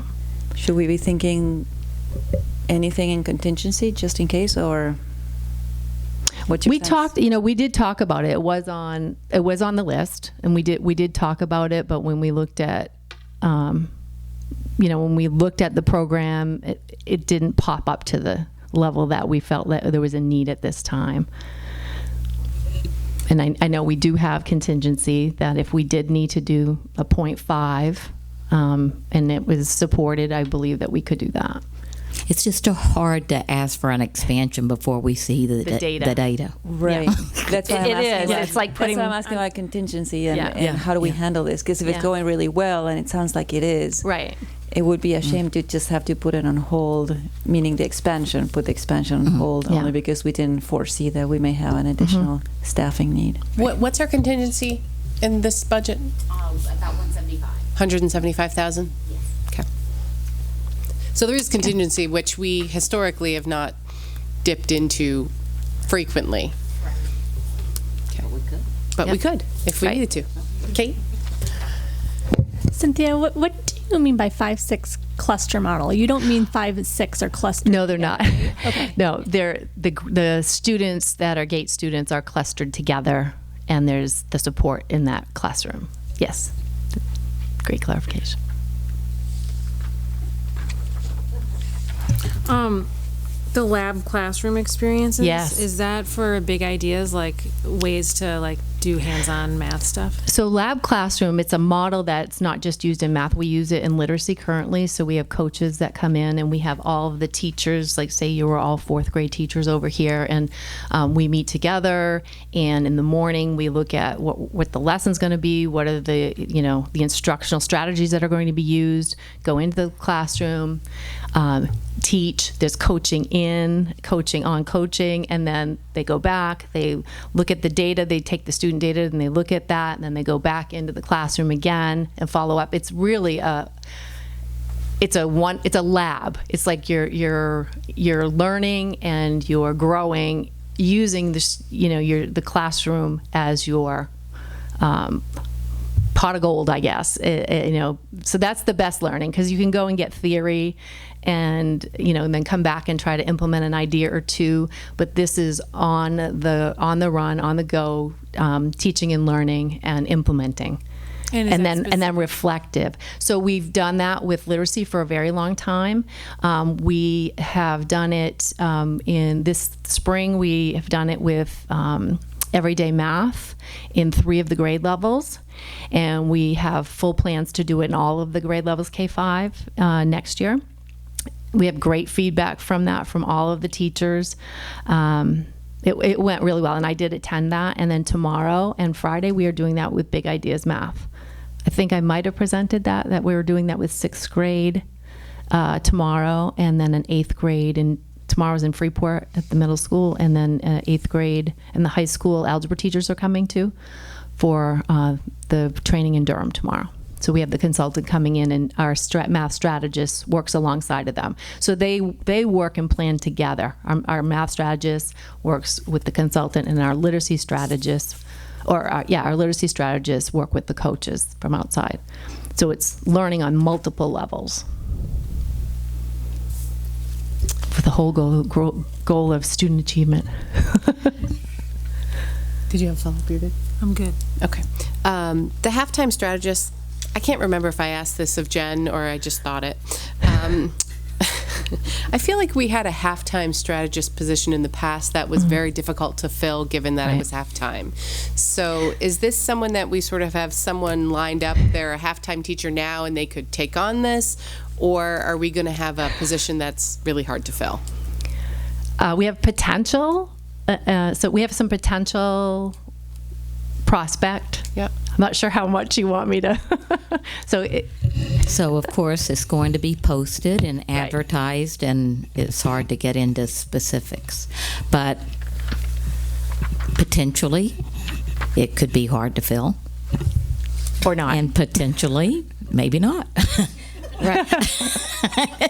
Well, that was a cryptic advance. Thanks for that. Yeah. So, but maybe you told me that last time, and that's why I had to ask again. Because it's a hiring process. I think that's why. And I will say, I will add that it's a little bit. There aren't many of these throughout the state, right? Right. I guess we did finally, are there a few? There are a few. Remember, I emailed Heidi and got some feedback where there are some at the high school level, and it's a growing field. Coaching is a growing field, and the University of Farmington, I think I shared with you, has a K-5, which is kind of growing into a middle school 3-year professional development. There's actually 3 3-credit classes and the coach that comes in, and so it's a growing field. There may even eventually be a certification for it, and a lot of districts are moving to that model because you're going to hear that, when you go out and get professional development, that's a great way to really learn some big concepts and really get motivated and all of that. But equally, having ongoing, continued professional development. I don't know if equally is the correct word, but there's a lot of power in that. And so I think you're going to see a lot more districts shifting to that kind of a model. Would we have better luck hiring someone of the caliber we want if it was a full-time position? I would say that that's true in any or many positions. Right. I mean, when we talked about the social work, what we learned last time was no, they don't want full-time. Mm-hmm. They have their own practice and they like half-time, right? Yeah. I didn't know that. Now I know that, they prefer that. So I'm just curious. Yeah, although for the middle school, for example, we have as a coach someone who used to be a full-time teacher, now is a half-time coach, half-time teacher. So that's a model that we've been able to make work. But we don't have a halftime math opening at this moment. Right, but do we have So but we may have a math teacher who might be interested in the other half. So there's lots of options and possibilities. Okay. Just wanted to throw it out there. Yes. Right. I don't know if that's harder or easier than a halftime strategist. Jen. Is that something that, I think, Sarah, you were talking about the regionalization, is that something that you can put out there to other school systems? If that's where people are going, is that something that you can look into as sharing across a district? If you're going to have a halftime person here and a halftime person in Brunswick or a halftime person in Yarmouth, just something to think about in terms of, it's not like it's kind of a unique halftime position. It's not since you said there aren't a lot of people that. Right. I think the closest I could come to that in something that we're doing is we have Kelly that comes in from she's an outside consultant who works with other districts. So we contract with her for 24 days, for example. And that model works well, but it's really nice to have somebody on site too. So, but I think that everything's on the, on the table for those regional service centers as possibilities. Yeah, I am. 7:30. So this is not something you touched upon, Cynthia, but it is district-wide, so I'm going to ask this question to you. The SAT stipends that we added at the high school last year were hugely successful, as reported by Jen. K through 8, there are many teachers doing exactly the same work with no pay. Is this something we have talked about in Circus? Last year we said, okay, everyone's doing voluntary work right now. Let's start with the high school because we can't just fund everyone at the same time, but in all fairness to all the teachers, we thought we would talk about that again this year. I don't think I'm fully prepared to respond to that. I think Pownell, for example, does some of that work during the school day, and it's different. Yeah, so Becky's shaking her head.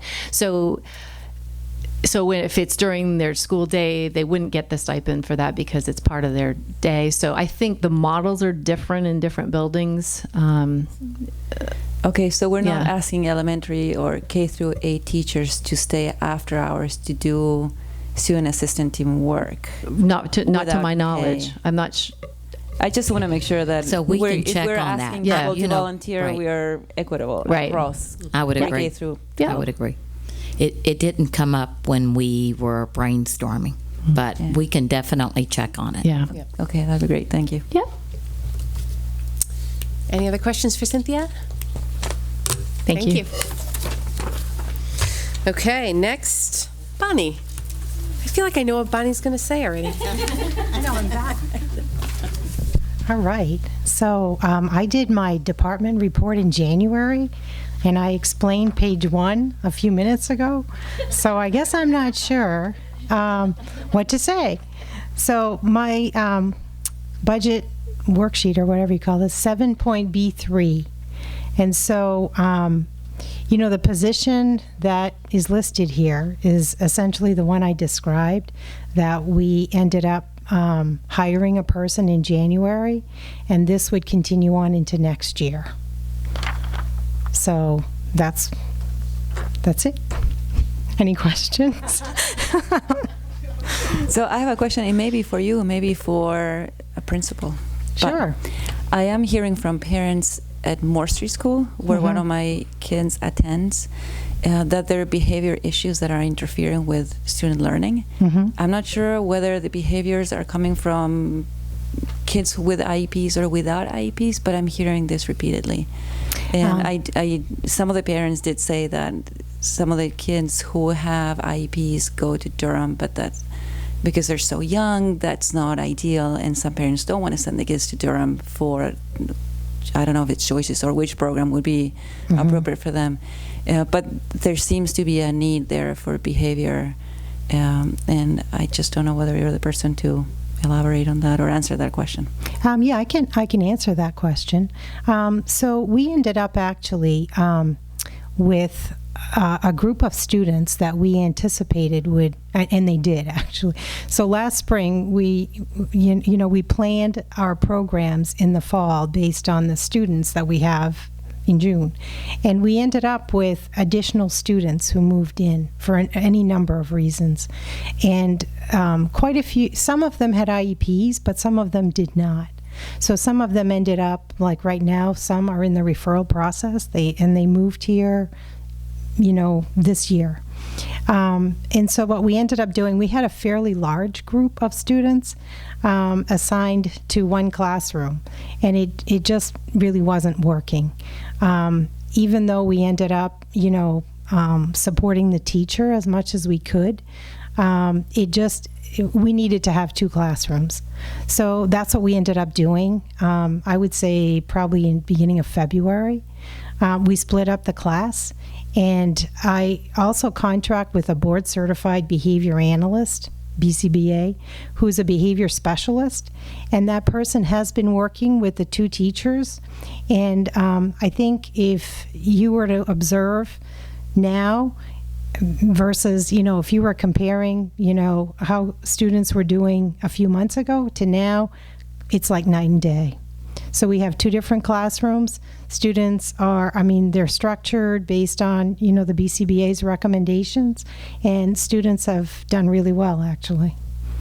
And these 2 classrooms are on site at Moore Street School? Yep, they are. Okay.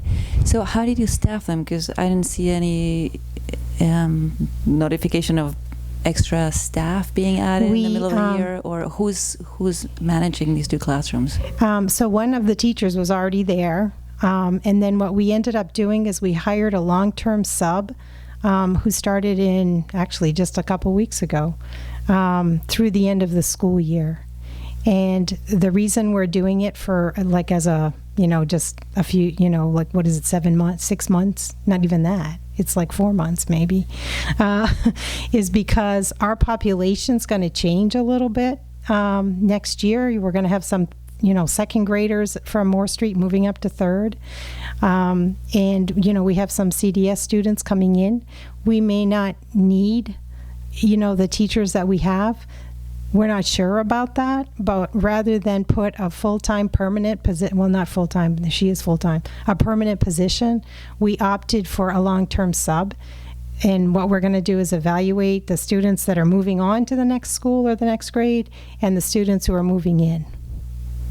So would this be something that contingency would have to be relied upon again if we find after we evaluate the kids moving in and the kids who have gone out and the population that you have, will we be counting on contingency again?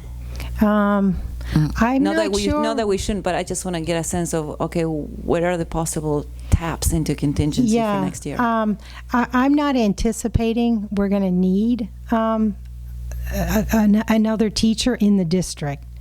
I'm planning that we're going to have the staff, the teaching staff anyway, that we need in the district. We may have to make some shifts, from one school to another, but I'm not anticipating we're going to be tapping into contingency. Now, that being said, we could have 20 kids move in and all with high needs, and then we'd have to tap into contingency. But based on what we know now, in terms of the students moving in from the Child Development Services system and the ones moving on to another school and grade, I'm not anticipating we'd be doing that. Bonnie, could you speak to how fortunate we are here to have low caseloads and compared to other places for our special ed teachers? Yes. Which is part of why we're not requesting another teacher in this area. Yeah. So we are very fortunate in RSU 5. The special ed staff that we have, generally their caseloads are between 10 and maybe 18 students. Now, if you were to look at the regulations, teachers can have caseloads up to 35. And, I'm not in any way supporting that we need high numbers like that, because I just think it's hard to manage. And I don't think that students get the educational supports that they need when their caseloads are that high. But there are some districts that, the teachers have caseloads pretty close to that. And so, when we have a group of students that come in, it's not so much the numbers that we look at, it's really the level of need that the students have. And that's why this classroom that I just described at Moore Street School, it wasn't the numbers that really, created, this level of need that we ended up getting a long-term sub the rest of the year. It was really, we had some pretty challenging students who moved in, and we needed more support for them. And it required more than, an ed tech. It required a pretty experienced teacher. And we were very fortunate to find someone who, is highly skilled. And so that's been a really positive thing. So when students move in or families move in with some students, we can generally absorb them on the caseloads that we have. It's really when, students come in with pretty intense needs that we have to start looking at how can we support, the teachers, the school, and, the needs. So I have two follow-up questions. Sure. One, since a considerable number of these students are moving to Mass Landing School, is Mass Landing School equipped to receive them, to provide the services that they need when they get to third grade? So, to my knowledge, we don't have very many high-need students moving from Moore Street to Mass Landing next year. So the bubble will be the year after. And so then we're going to have to start looking at that in terms of staffing. But next year, the students moving to Mass Landing, I wouldn't consider to be really high need. And if, again, I think with the staff that they have at Mass Landing, they can support the students. The following year, we'll have to look at that a little more critically, I think. And then the other question I had was, you described the students who were exhibiting behavior issues as being both identified and not. Mm-hmm. The two classrooms that you have are just for students with IEPs? They are. So who's servicing the other students who still have behavior issues but who are not in those two classrooms? And do we need to consider that a need for next year to address it properly? Well, I would say that the students that I'm aware of are already in the evaluation process through special ed. So at some point, in the next, few weeks here, a couple weeks, they're most likely, I can't say that because it's an IEP team decision, but it's likely that they would be identified. Right now, they're actually supported through the regular ed teachers are doing some of the support. And then they also have some regular ed techs as well. And so the support is coming through those two people. Okay, but you're confident that once the referrals are all done and you have all your students into the special ed program, that the staffing that you have is appropriate to manage and support all of them? Yes. Okay. Yep. Thank you. Can I also just add that in the special ed budget itself, there's another $39,000 in contingency. Oh, so you thanks have for your own saying that. contingency in special ed? She does, yes. Yeah. Oh, She good. has her own pot I didn't of know money. that. Their own pot of money, yes. Thanks for reporting that. Yes. You didn't know that. There you go. Well, No, she just didn't want I us to know didn't think of it. I didn't think of it. I was thinking of the 175,000. I knew that wasn't part of it. Well, that's good to know. Thank you for chiming in. So I have a question that I think goes back to what Valerie was saying earlier. Do parents, so if you have gone through the referral process, you've been identified as eligible for special education services, and the IEP team decides that the Choices, which is the behavioral program, correct, is the place that they'll be best served. Can a parent say, no, I don't want to go to that school? Mm-hmm. They can, actually. But before we put a student in Choices, I mean, a Choices classroom is like our most restrictive classroom. And so even when a student is identified, like, you know, in terms of the early identification, you know, we would have to provide less restrictive options in the student's neighborhood school before we look at a placement in Durham. So, and you know, frankly, if a parent doesn't want their child placed there, you know, I think it's an IEP team decision, and we would certainly work with parents. But depending on their, you know, their child's level of behavior, you know, sometimes it is so challenging that they can see that it's hard for, you know, a resource room teacher, for example, to manage. Right. And then they take a look at other options. So it's a process, you know, and we go through that process, and parents, you know, ask questions, and we have meetings with them, and, you know, over time, you know, when their child is ready to be in a placement like that, you know, generally I think the team acknowledges that the student needs more support. Yeah. So Choices for the middle school kids is at Freeport Middle? Yeah. So you could, in theory, go to Durham K-8 and be from Durham, but then go to Freeport Middle for the Choices, or would... Yeah, so the Choices program in Durham is K-5. Okay. So when students are in, when they move from 5th to 6th grade, if they still need a Choices classroom, then they would go to Freeport Middle School. Okay. Yeah, because the span would be just too big. Too big for that teacher. Yeah. Yeah. But all students receive some level of support in their own school. So if the parents decide not to send them to the Choices program in the other school, doesn't mean that they won't receive any support, right? Correct. Okay. Yep. Any other questions for Bonnie? All right. Thank you. All right. Thanks. Craig. Oh. No. Dennis. Where's... Do we have... Oh, I already moved your paper. You were done in my book. Sorry. Oh, wow. Thanks for the update. It's all good. Hi. I was lucky enough, or facilities maintenance was lucky enough to be identified by the administrators for focus for possible increase this year. So I have asked for an increase to fund the capital improvement account to $400,000. This was a target that we set when the RSU 5 was formed, and would be the first time we actually reached that target. In this year's capital budget, I have 3 heat pumps in Durham Community School that will be replaced. They are continuously in need of repair. We spent over $12,000 on these heat pumps last year. And also it'll include locks for the Pownell School for safety, phone and PA system upgrades at the high school, the middle school, and Moore Street School for safety. A new roof over this section of the high school, which was not included in the renovation, and replacement of the bathroom floors at Moore Street in the 1974 wing, which is to the left as you go into school from the front door.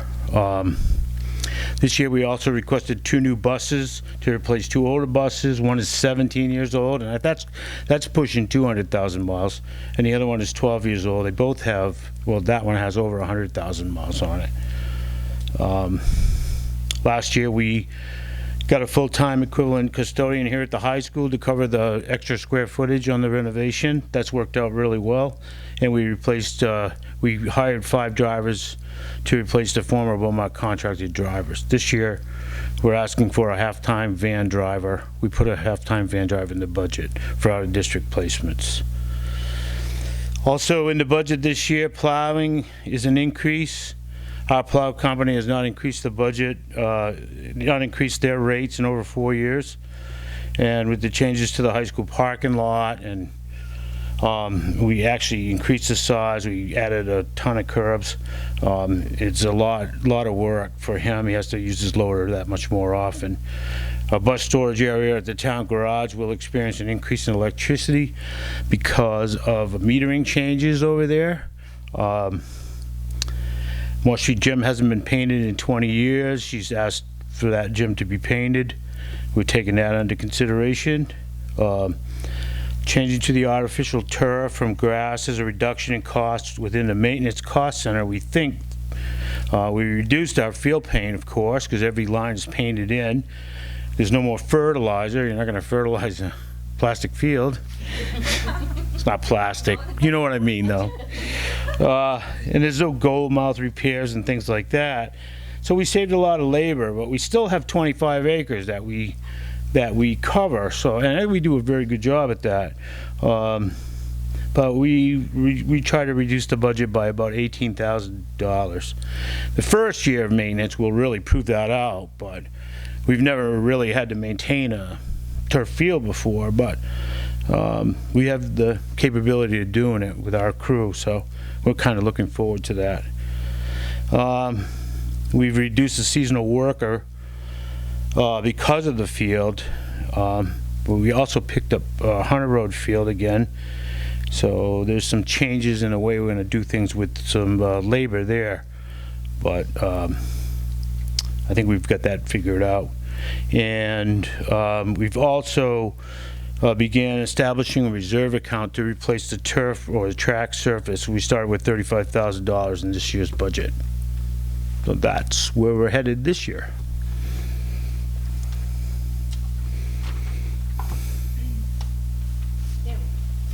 Have you, I know you talked about going around to the other schools and seeing if there's any other immediate safety issues that need to be addressed. Is that something you guys have had a chance to do yet? Well, we address that every time we have a safety committee meeting. No, but we did meet recently with Ray and Mike, and do you want to, go ahead. We did. We talked about what we could do is we talked about the film that you can put on the glass. We talked about numbering the doors. We're working on that right now. The locks at Pownell? Locks at Pownell, they're in the budget. Moore Street was done this year. They're not quite finished yet. It's a process. We don't want to lock anybody out. So, but Pownell, for next year, the doors are in pretty good shape there, but they definitely need new locking. And we're going towards one master key for the district, which will allow somebody like me to carry one key and get into any building we want, and it will save a lot of time during lockdowns if we had to do a lockdown. Although we're locked down all the time, it's just a matter of shutting the classroom doors. They're always locked. But we do a lot of, Mike McManus and I work together all the time, and we try to think about every time something happens, you run that through your mind. You can't help it.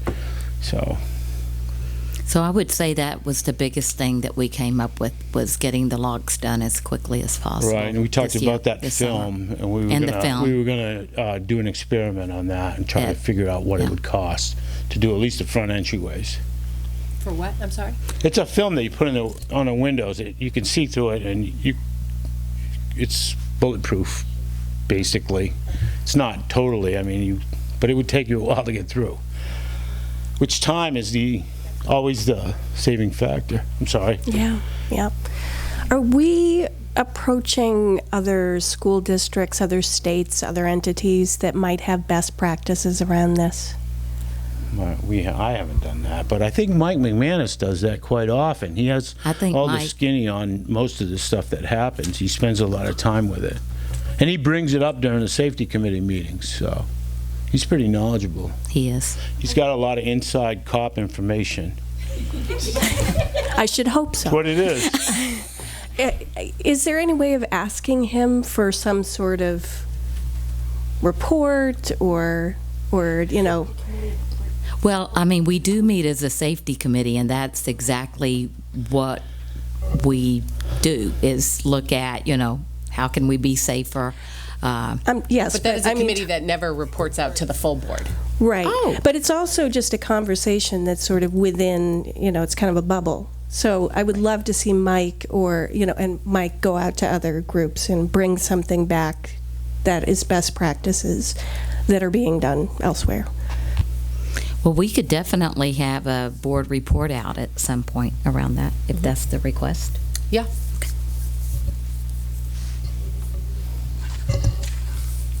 Oh. Lindsay? Kate, go ahead. Okay. One of the things that Lisa Demick had listed on her budget worksheet was she had put a request in for an emergency generator, and I was wondering where that falls on the capital improvement plan. It's not in the capital list. improvement plan for this year.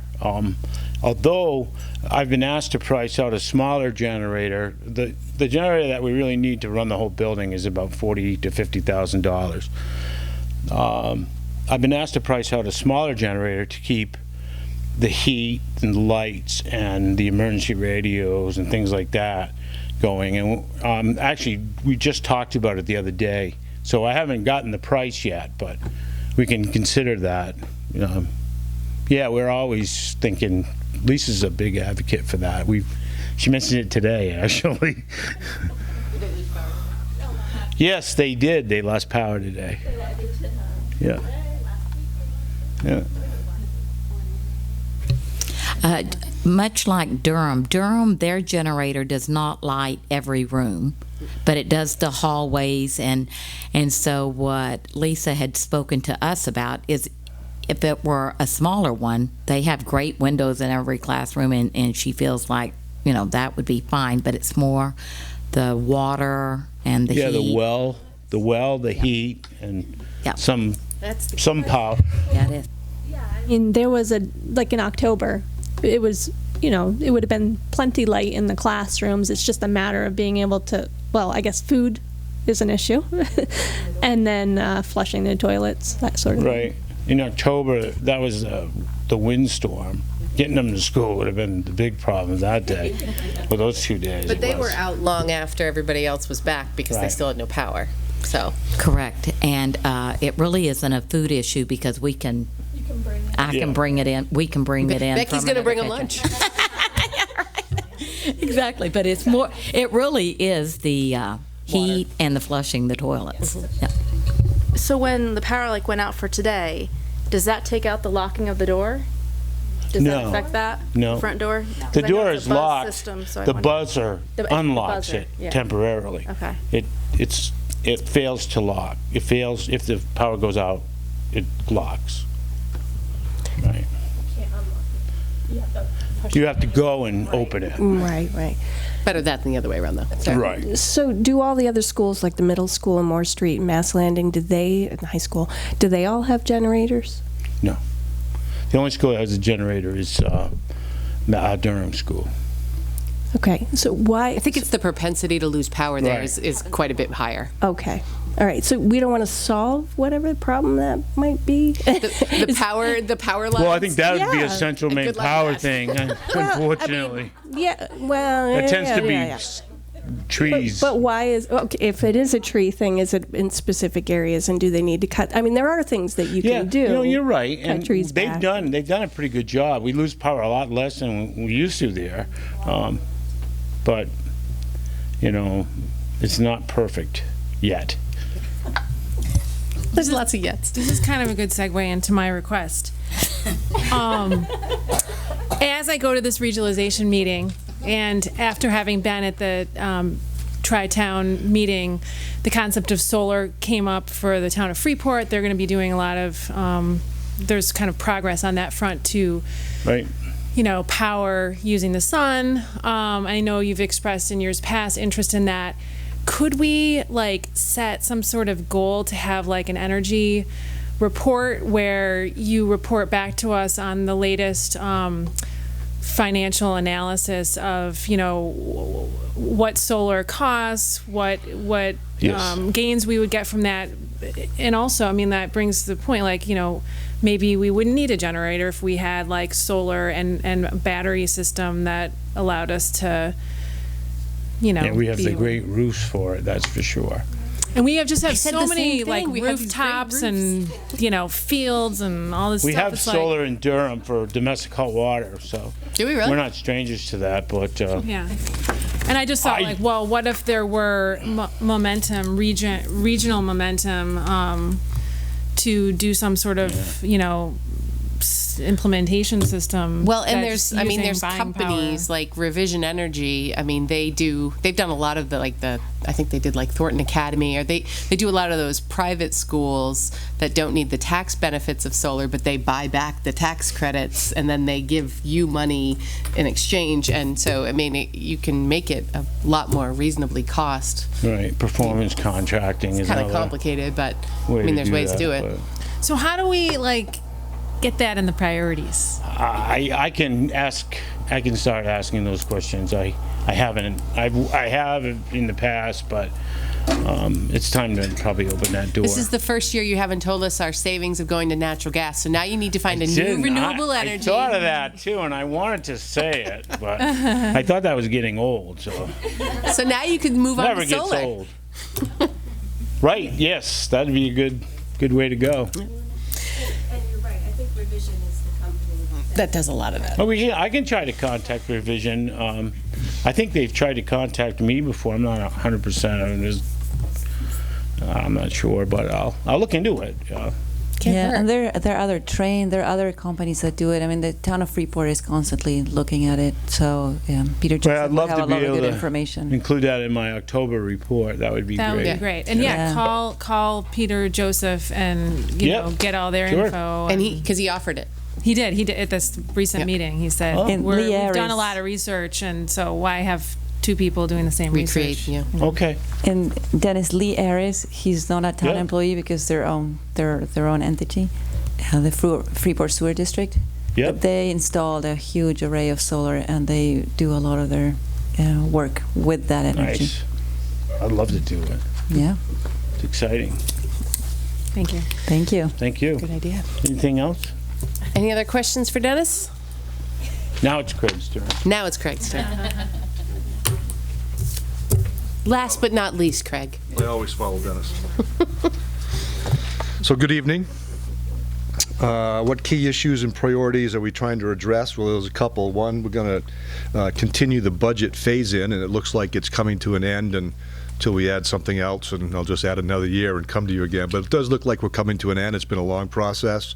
You folks in the community have been very supportive of all those initiatives, and it dates back to 2010. So the last phase-in initiative is for indoor swimming. Also providing the budget, we're addressing the track. Indoor swimming. I was going to say indoor track, but I went to swimming.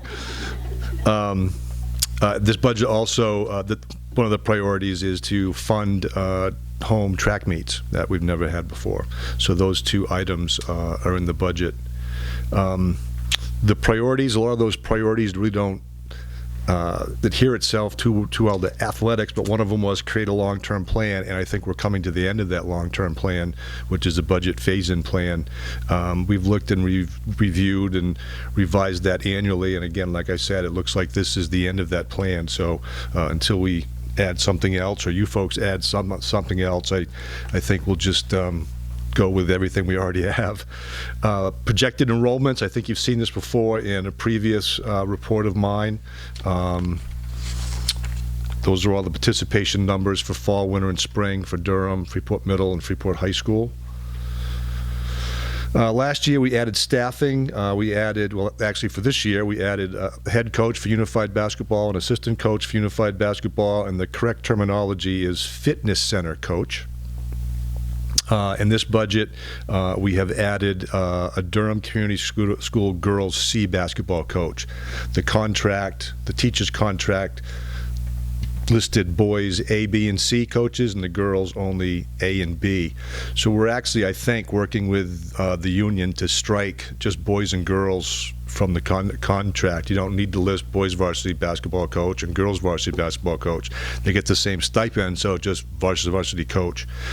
So that's one of the things I think will be adjusted, and we'll be funding a girls C team at Durham. The other significant requests, the budget now includes in varsity boys and girls soccer and varsity boys and girls basketball going from 2 officials to 3 officials. Every tournament game, whether it's soccer or basketball, the Maine Principals Association now uses 3 officials, and whether we host a game, we have to use 3 officials. A lot of our members in the Western Maine Conference use 3 officials.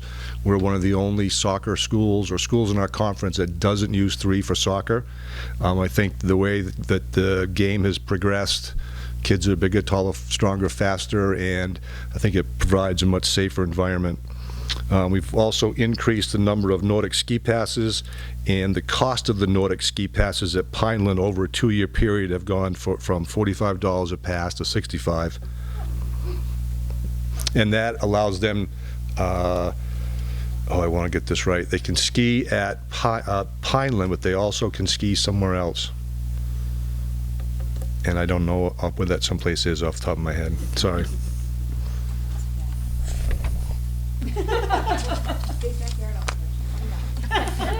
You're moving in.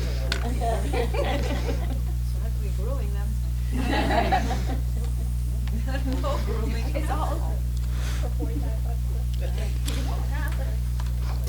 And that concludes my report. Maddie. I am no accountant, but I missed part of Dennis's presentation, but I'm just wondering if the cost savings from the field stuff are all those cost savings going into the reserve account to maintain the turf, or can some of that go into the athletic department, or is that a no-no? Is that an accounting no-no? I don't think it's an accounting no-no, but I think what we had sort of said when we did the project was our plan was to take the savings and build the reserve account. And it's almost, we're actually putting a little bit more in the reserve account than the savings, if I'm doing the math right, because there's about $18,000 of materials and about $12,000 of labor, so that's about $30,000 a year in savings, and we're putting $35,000. And I think they built the reserve account, and correct me if I'm wrong, based on what they thought they might need in 15 years if they had to replace the turf and the track. So they said, we need to be putting in at least this much every year to build that. So. And another question I'm just curious, because I'm personally interested in the track, what you're asking for to run track meets. Will that include all the equipment, or will that cover what you need for hurdles and mats and all that? We bought all that already. We already have all that. We bought it last year. Oh my God, that's so good. We don't have a 3-bay storage garage to store it, though. Had to get that in there. Yeah, you did. I thought that was getting done by students, or? Yeah, they were going to build it. Oh, no, your staff was going to build it, right? Dugouts. That's the dugouts. So what is the funding for? Region 10. Yeah. Or Region 10, right. We were going to, No, that was, we requested them if they were available. And they said no? No, they would do it, but there's no funding for it right now. Right now, if we remember, we're focused on the bleachers. Right. Right? We did that update. And even Craig went along with that. I Remember? did. Yeah. But I had to get the storage room. Yeah, I know. Kudos to you for that plug. Yeah. What do you mean when you say we're focused on the bleachers? From a funding priority perspective. From a budget okay. Yes. Yeah. Yep. But there's no request here for bleachers in this budget. I mean, the people are private fundraising, but have we added anything in this budget? No, I didn't think so.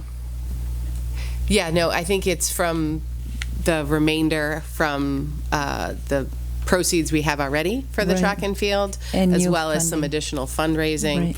that's being done. Right.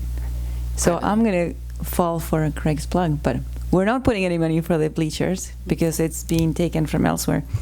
Where is the equipment being stored right now? I mean, is it going to deteriorate because we don't have the storage, or do we have a storage facility that's temporary and that works? It's in Dennis's shed right now. Well, it's not really my shed, it's the portable, but I use half of it, and Craig has the other half. So all share. the track equipment is in there stacked like these books on a shelf. And so for us to get stuff in and out on a regular basis, it's not going to happen. We have the old storage shed that's on the other side of the building. Everything needs to be assembled, so our hurdles are not assembled yet. So as soon as you start to assemble hurdles, they take up more space. So once we get everything out and set up, all the mats and hurdles will stay out for the entire spring. The issue will be in the summer when we're all, well, maybe not even the summer, probably in the fall when we start putting that stuff away. Where do we put it away? Because now it's all assembled. So we'll have still that half a room, but getting stuff in and out of there is not an easy situation. The other storage, the old soccer shed, is easily accessible, and I believe at this point we're going to rent those metal pods, however many we need, to get stuff secured away for the winter. And that's what's in the budget, is the rental. And I think that's like $100 and something a month. $25 a month. And I think we need 2 at the moment. Correct? Yeah, I've never been at a high school that's had track before, so this is all new to me. So We may need 3. Where are we putting the pods? We have the pad for the 3-bay garage, we'll put them on that pad.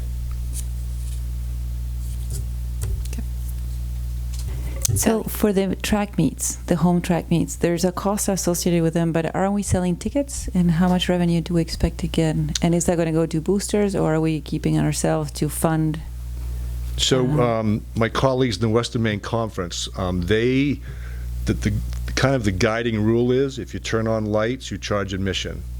So this spring, I don't anticipate charging admission for home lacrosse games because the sun sets at a time where we may have to turn the lights on for the last half hour if it's overcast and there's no sun.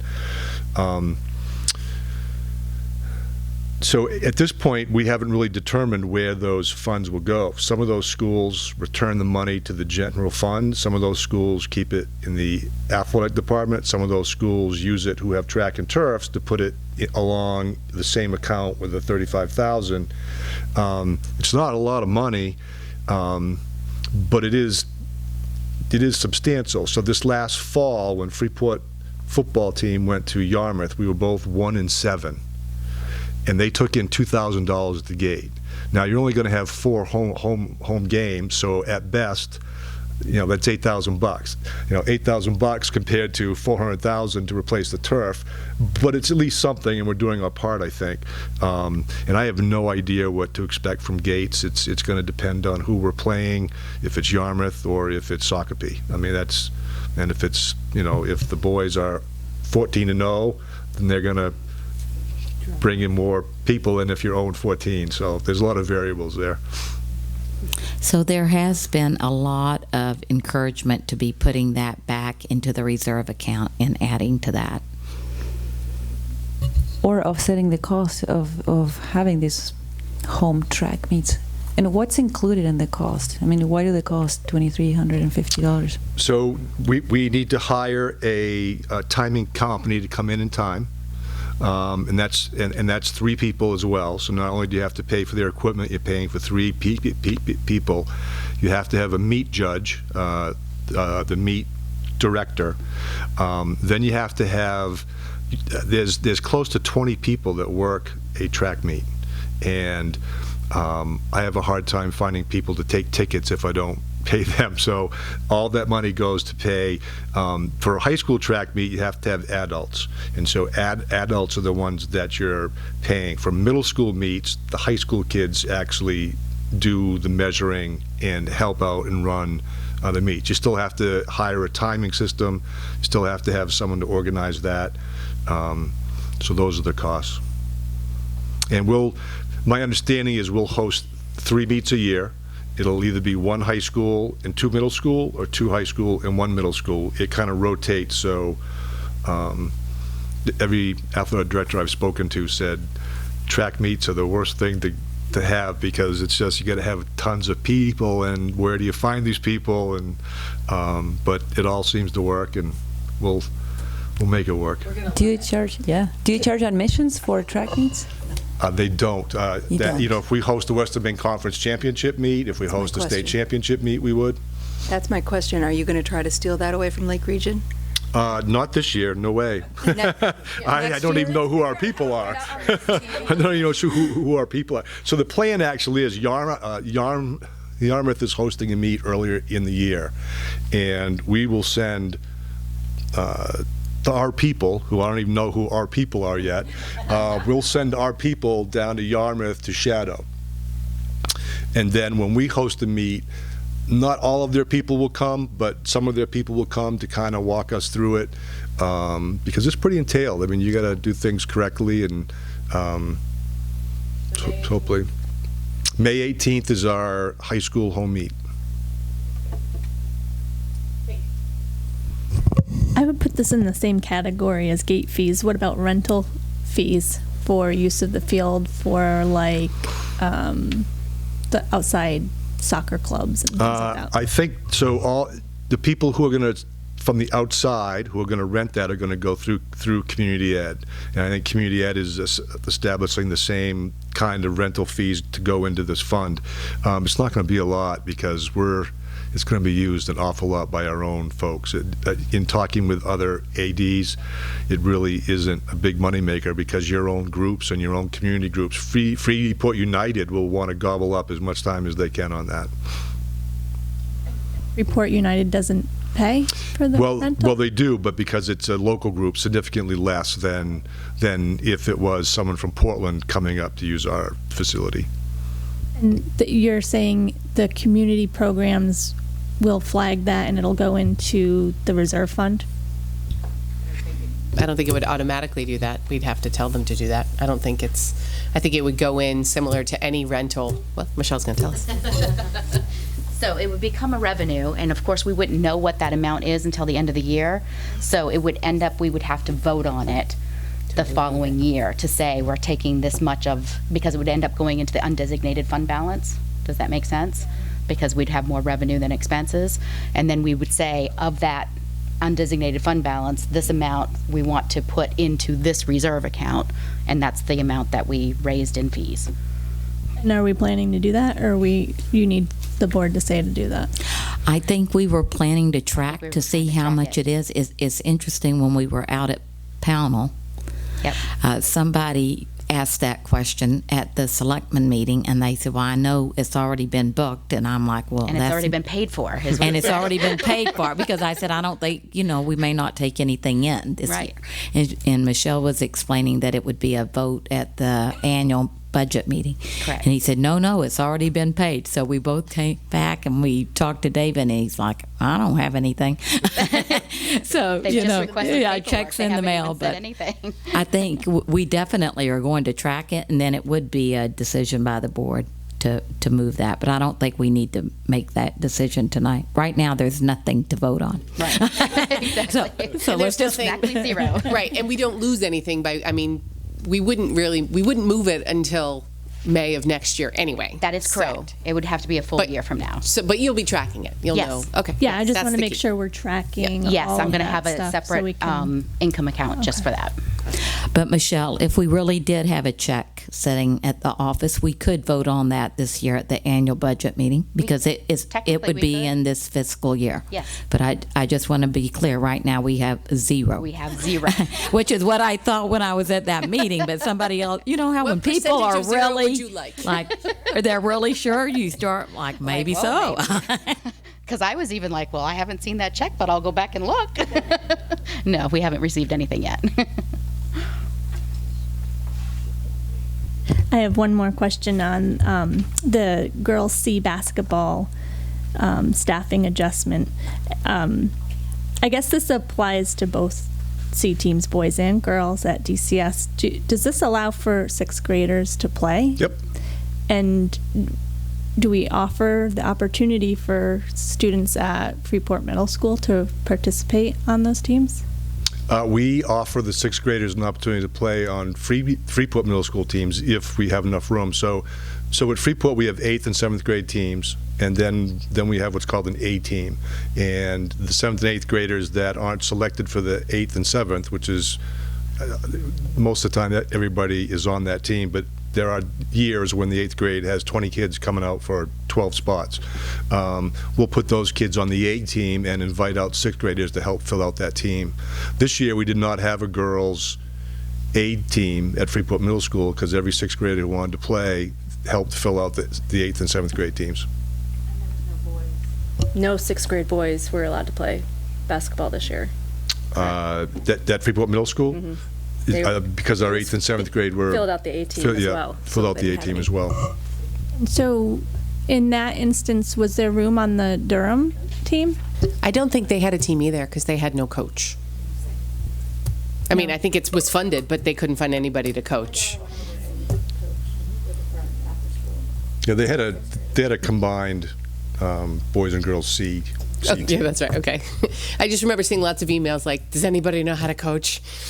But Kate's question is a good one. In the event that you do have a coach, and the 6th graders in one of the schools, Freeport Middle would be the school because they have too many kids there to actually all compete, would they be able to go to the Durham team and participate there? I think that all depends on the number of slots available. If you take soccer, Freeport Middle School has no 6th graders playing soccer because our 8th and 7th grade fill up the 8th and 7th grade teams, and we don't have a third team. Baseball and softball, we don't have 6th graders playing baseball and softball. But in Durham, 6th graders play both soccer and baseball. But there's only one team, right? And I think, it's the schools are different. They have different makeups. We actually have specific rules in the CCC guidelines just for Durham and Jordan Small School. No one else in the conference can use 5th graders to run cross country, but Durham and Jordan Small can. And why that was just a concession or an adjustment we made to our Constitution to allow those two schools to do that. And I think our schools are just different, and that's the way that we've operated. And there's still opportunity through community ed and travel and Freeport United travel basketball. So it's not like they're going without. There are plenty of other opportunities out there for them.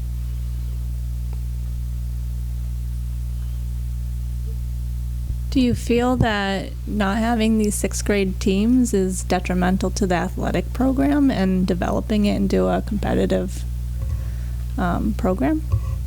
So there isn't anybody in our conference that has 6th grade teams. The CCC does not support 6th grade teams. Schools use 6th graders to help fill out 8th and 7th. So even if we had a 6th grade team, there would be very few of us to play. What Durham does is they rotate, because some of the larger schools, they have the 3 teams.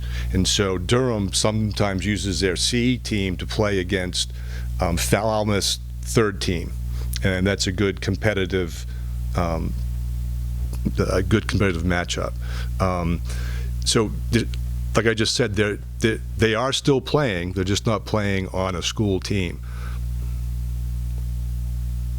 So you just mentioned that some districts do have a 3rd team and they compete. So it's called the expansion, and it's made up of 8th and 7th graders who don't make the 8th and 7th grade team, and 6th graders help fill out those teams.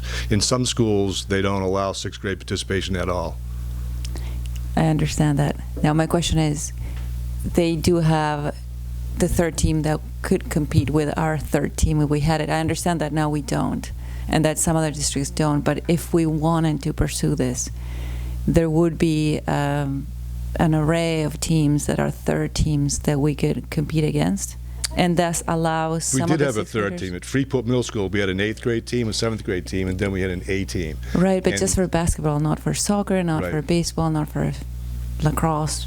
Well, because we softball. don't, our numbers for 8th grade soccer aren't such that we're turning kids away. Pretty much every 8th grade boys soccer player who comes out is on the 8th grade boys soccer team.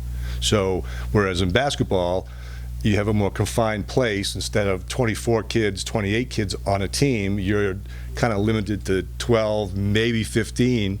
And if you have 20, 22 people try out, that's just, you have more kids sitting down than you do playing, and the quality of that experience, the quality of learning, the quality of playing time is down. So that's why that third team's there.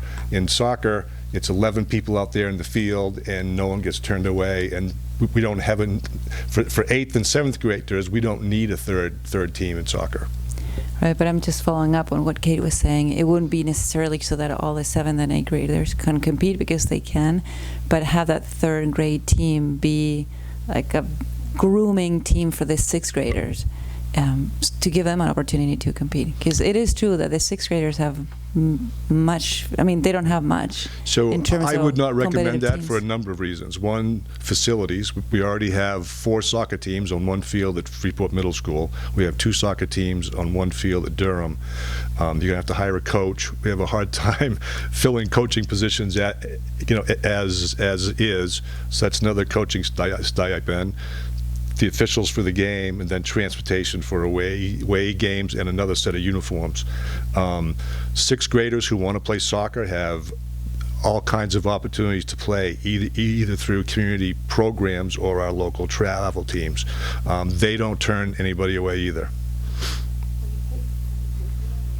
It's a community ed program, yep. You pay for it, and then it's also not as convenient for Pownell and Durham kids to participate right after school or whatever in community programs. Well, they're usually not right after school, I don't think. Well, yeah, I know, but the athletic programs at the middle school are, so that is more convenient. I'm just thinking logistically, it's just not really a reality for a lot of families to have their children participate in the community ed programs. Yeah, and community ed doesn't offer 6th grade soccer, for example. Those kids go to club soccer. There are a lot of things that community ed doesn't offer for 6th graders. They tend to go through 5th grade. And 6th grade seems to be like a no man's land. Those 6th graders fall through the cracks. Yeah. So that's why I bring it up every year, Craig. I know that I hear the same answer every year, but I just see the same issue, that the 6th graders are always in between community ed and school sports, and that it's really hard for them and for parents to find an alternative. So it's not as easy. I know, I understand your limitations, but there are limitations on our end too, for the 6th graders in particular. So I'm just trying to come up with something that we can do for them. I think I understand what you're saying, Valley, and I think that, we have moved towards the, no cuts kind of situation, and in order to support that, you can't just continue to create teams and teams and teams to get everyone to play. I mean, if you want to shift back to the whole, you try out, if you make it, you make it, 6th grader makes it, 8th grader doesn't. I mean, that's the alternative to having those, which is what generally happens in high school unless I'm. So, I mean, that's kind of like a philosophical thing about middle school and. Yeah, there aren't many, I don't know of any schools in our middle school conference at CCC that cut kids and say, so long, see you. We try to keep everybody there somehow. So by not having the 6th grade program, that allows you to do that 7th and 8th grade no cuts kind of thing. Gotcha. And I'm trying to find an alternative that doesn't cut 7th and 8th graders, but that does offer something to 6th graders as well. I don't have the answer, I just have the question. Just to play devil's advocate, it's great for the cross-country teams and the track teams. And sometimes kids get a chance to try that, and they stick with it, which is good. I think that's actually very true. Like I mean, all of the kids that played Freeport United soccer, they were all on the, they all run, and it's good for their soccer. Can they do indoor track in 6th grade? I don't think so. At Freeport Middle School? No, I didn't think so. 6th graders can't. Right. My kid tried to sign up. They told him no. Right, I know, mine did too. Again, it's a space. We got 70 kids between the two schools and 2 coaches. As a parent, you don't want your kid to do indoor track. The meets are like 7 hours long. Good to know. Lindsay. Craig, I'm curious why it's probably not called the district, whatever conference. Yeah, whatever conference we're in, CCC, I think you said, or something. What is the theory behind like the 6th graders not participating? Like it seems kind of funky. So there's a large number of schools, middle schools, who only have 8th and 7th grades in them. Ours happens to have 6th grade. There are some middle schools that have 8, 7, 6, and 5. So, the largest schools in our conference during the basketball season, they actually split up the boys and girls seasons, so they only get a half a season. Our season it mirrors the high school. At Falmouth, Greeley, and Yarmouth, their boys' school team plays before Christmas, and their girls plays after Christmas, and then the next year they swap. And so they do that because it's a facility thing, because we are putting 5 teams in one gym between 2:30 and 6 o'clock at night. Durham's doing just about the same thing. And even there's a difference in culture. At Freeport Middle School, we keep all the kids right after school, and the boys or girls, whoever it is, practices first for an hour and a half, and then the boys leave and the girls stay for an hour and a half, and we hire an ed tech to supervise them. But at Durham, they send the kids home, and if you practice at 7:30 at night, you go home on a bus and your parents bring you back. So their practices extend later in the night, where ours are over by 5:30 or 6, whatever that math works out to be. So we even do it different there. So I don't know if I answered your question. I kind of get lost. And are those in the pool, in the conference, where there are these middle schools that have just 7th and 8th grade, and is the size comparable? Like, for example, is our population of 6th, 7th, and 8th graders about the same volume as the population of just the 7th and 8th grade schools? We're about in the middle. So, in our conference, in our middle school conference, we have Falmouth, we have Greeley, we have Cape Elizabeth, we also have Shakopee and Freiburg, NYA, Old Orchard Beach. So you take the 2 extremes, we're probably somewhere in the middle. And even some of those smaller schools, because of their school makeup, don't allow 6th graders to play because their middle school is just 8th and 11th, and that's just the logistics of how it's formed. Okay, thank you. Okay. Any other questions on the budget? Just one comment. I love always reading the participation numbers. I would love even more if I could have the percentage total for DCS and FMS also, because they are at the high school, and that's the line that I am most interested in, to see if the participation rates go up or down year to year, and we don't have that for the middle schools. So that would be real easy to do for Durham, because every year they include 6th graders. So, but in Freeport Middle School, there might be a year where we open up the boys A team basketball for 6 slots for 6th graders. So now only 6 kids come out, and now are you going to use the whole, the whole enrollment just for six kids? In boys lacrosse, we don't use 6th graders because it's similar to football. And girls lacrosse, if we need them, we do use girls. So for Freeport Middle School, because we use 6th graders only when we need them, to now include the entire 6th grade enrollment when we're only inviting out 6 kids to play basketball, I don't know how to do that math. So the other thing that I would love to see is participation numbers for co-curriculars that are non-athletics, or do these include No, this is just sports. Just sports. But do you have those numbers for co-curriculars we too? used to track those for the high school, but since we stopped doing that what was that report there? The schools report. State of the schools. The state of the schools, we have not been tracking that because that was a week's worth of work. And at the middle school, try to get rosters for some of those activities. We haven't been doing that since we stopped doing that report. Mm-hmm. Well, we do have something similar. It's not called the State of the Schools, but it's called the budget brochure. And it includes, does it still include participation numbers? Because we used to include that in the similar publication. I'm thinking it doesn't. I didn't remember seeing that. Yeah, it used to be there. No. I think that's a great indicative, a figure that's very indicative of engagement for the students. So I would suggest that we keep tracking that, because I would like to see that report and see how engaged students are. And we do actually put a lot of resources into those extracurriculars too. So it would be nice to see how many kids are taking advantage of those year to year. Okay. Thank you. Well, our one-page agenda, 9:45. So, do we have a motion to adjourn? Can I ask a couple of questions before Yes. we do? And we don't have to answer these today, but, snow days, I'd like to just know where we are. Right now, we're on a Monday. We're the following Monday. Half-day Monday. I'm just kidding, half-day Monday. So people are asking me. And then... The last day's always a half-day? Right.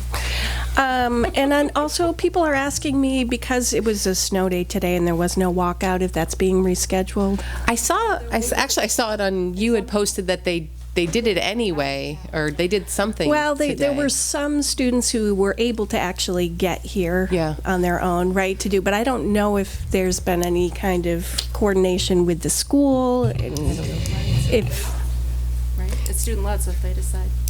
some students, right? I don't know if it was all the students who wanted to do it or just a few that lived in the area and could walk there, or... Right. Well, I think her point is the whole thing was supposed to be student-led, so they may or may not have told the administration about it. I don't know if they are preparing for something tomorrow. As far as I know, we're not preparing for anything tomorrow. Okay, so there wasn't a contingency or No. anything? Okay, because I'm getting people who are asking me, I think because they saw some kids out there today, and... yeah, okay. I have heard through the grapevine that there might be some students trying to plan something else, so I imagine they will be in touch. Not over yet, I know, I was thinking about you. Do you have a question? Thought you were all set with the snow day. Maybe not Yeah.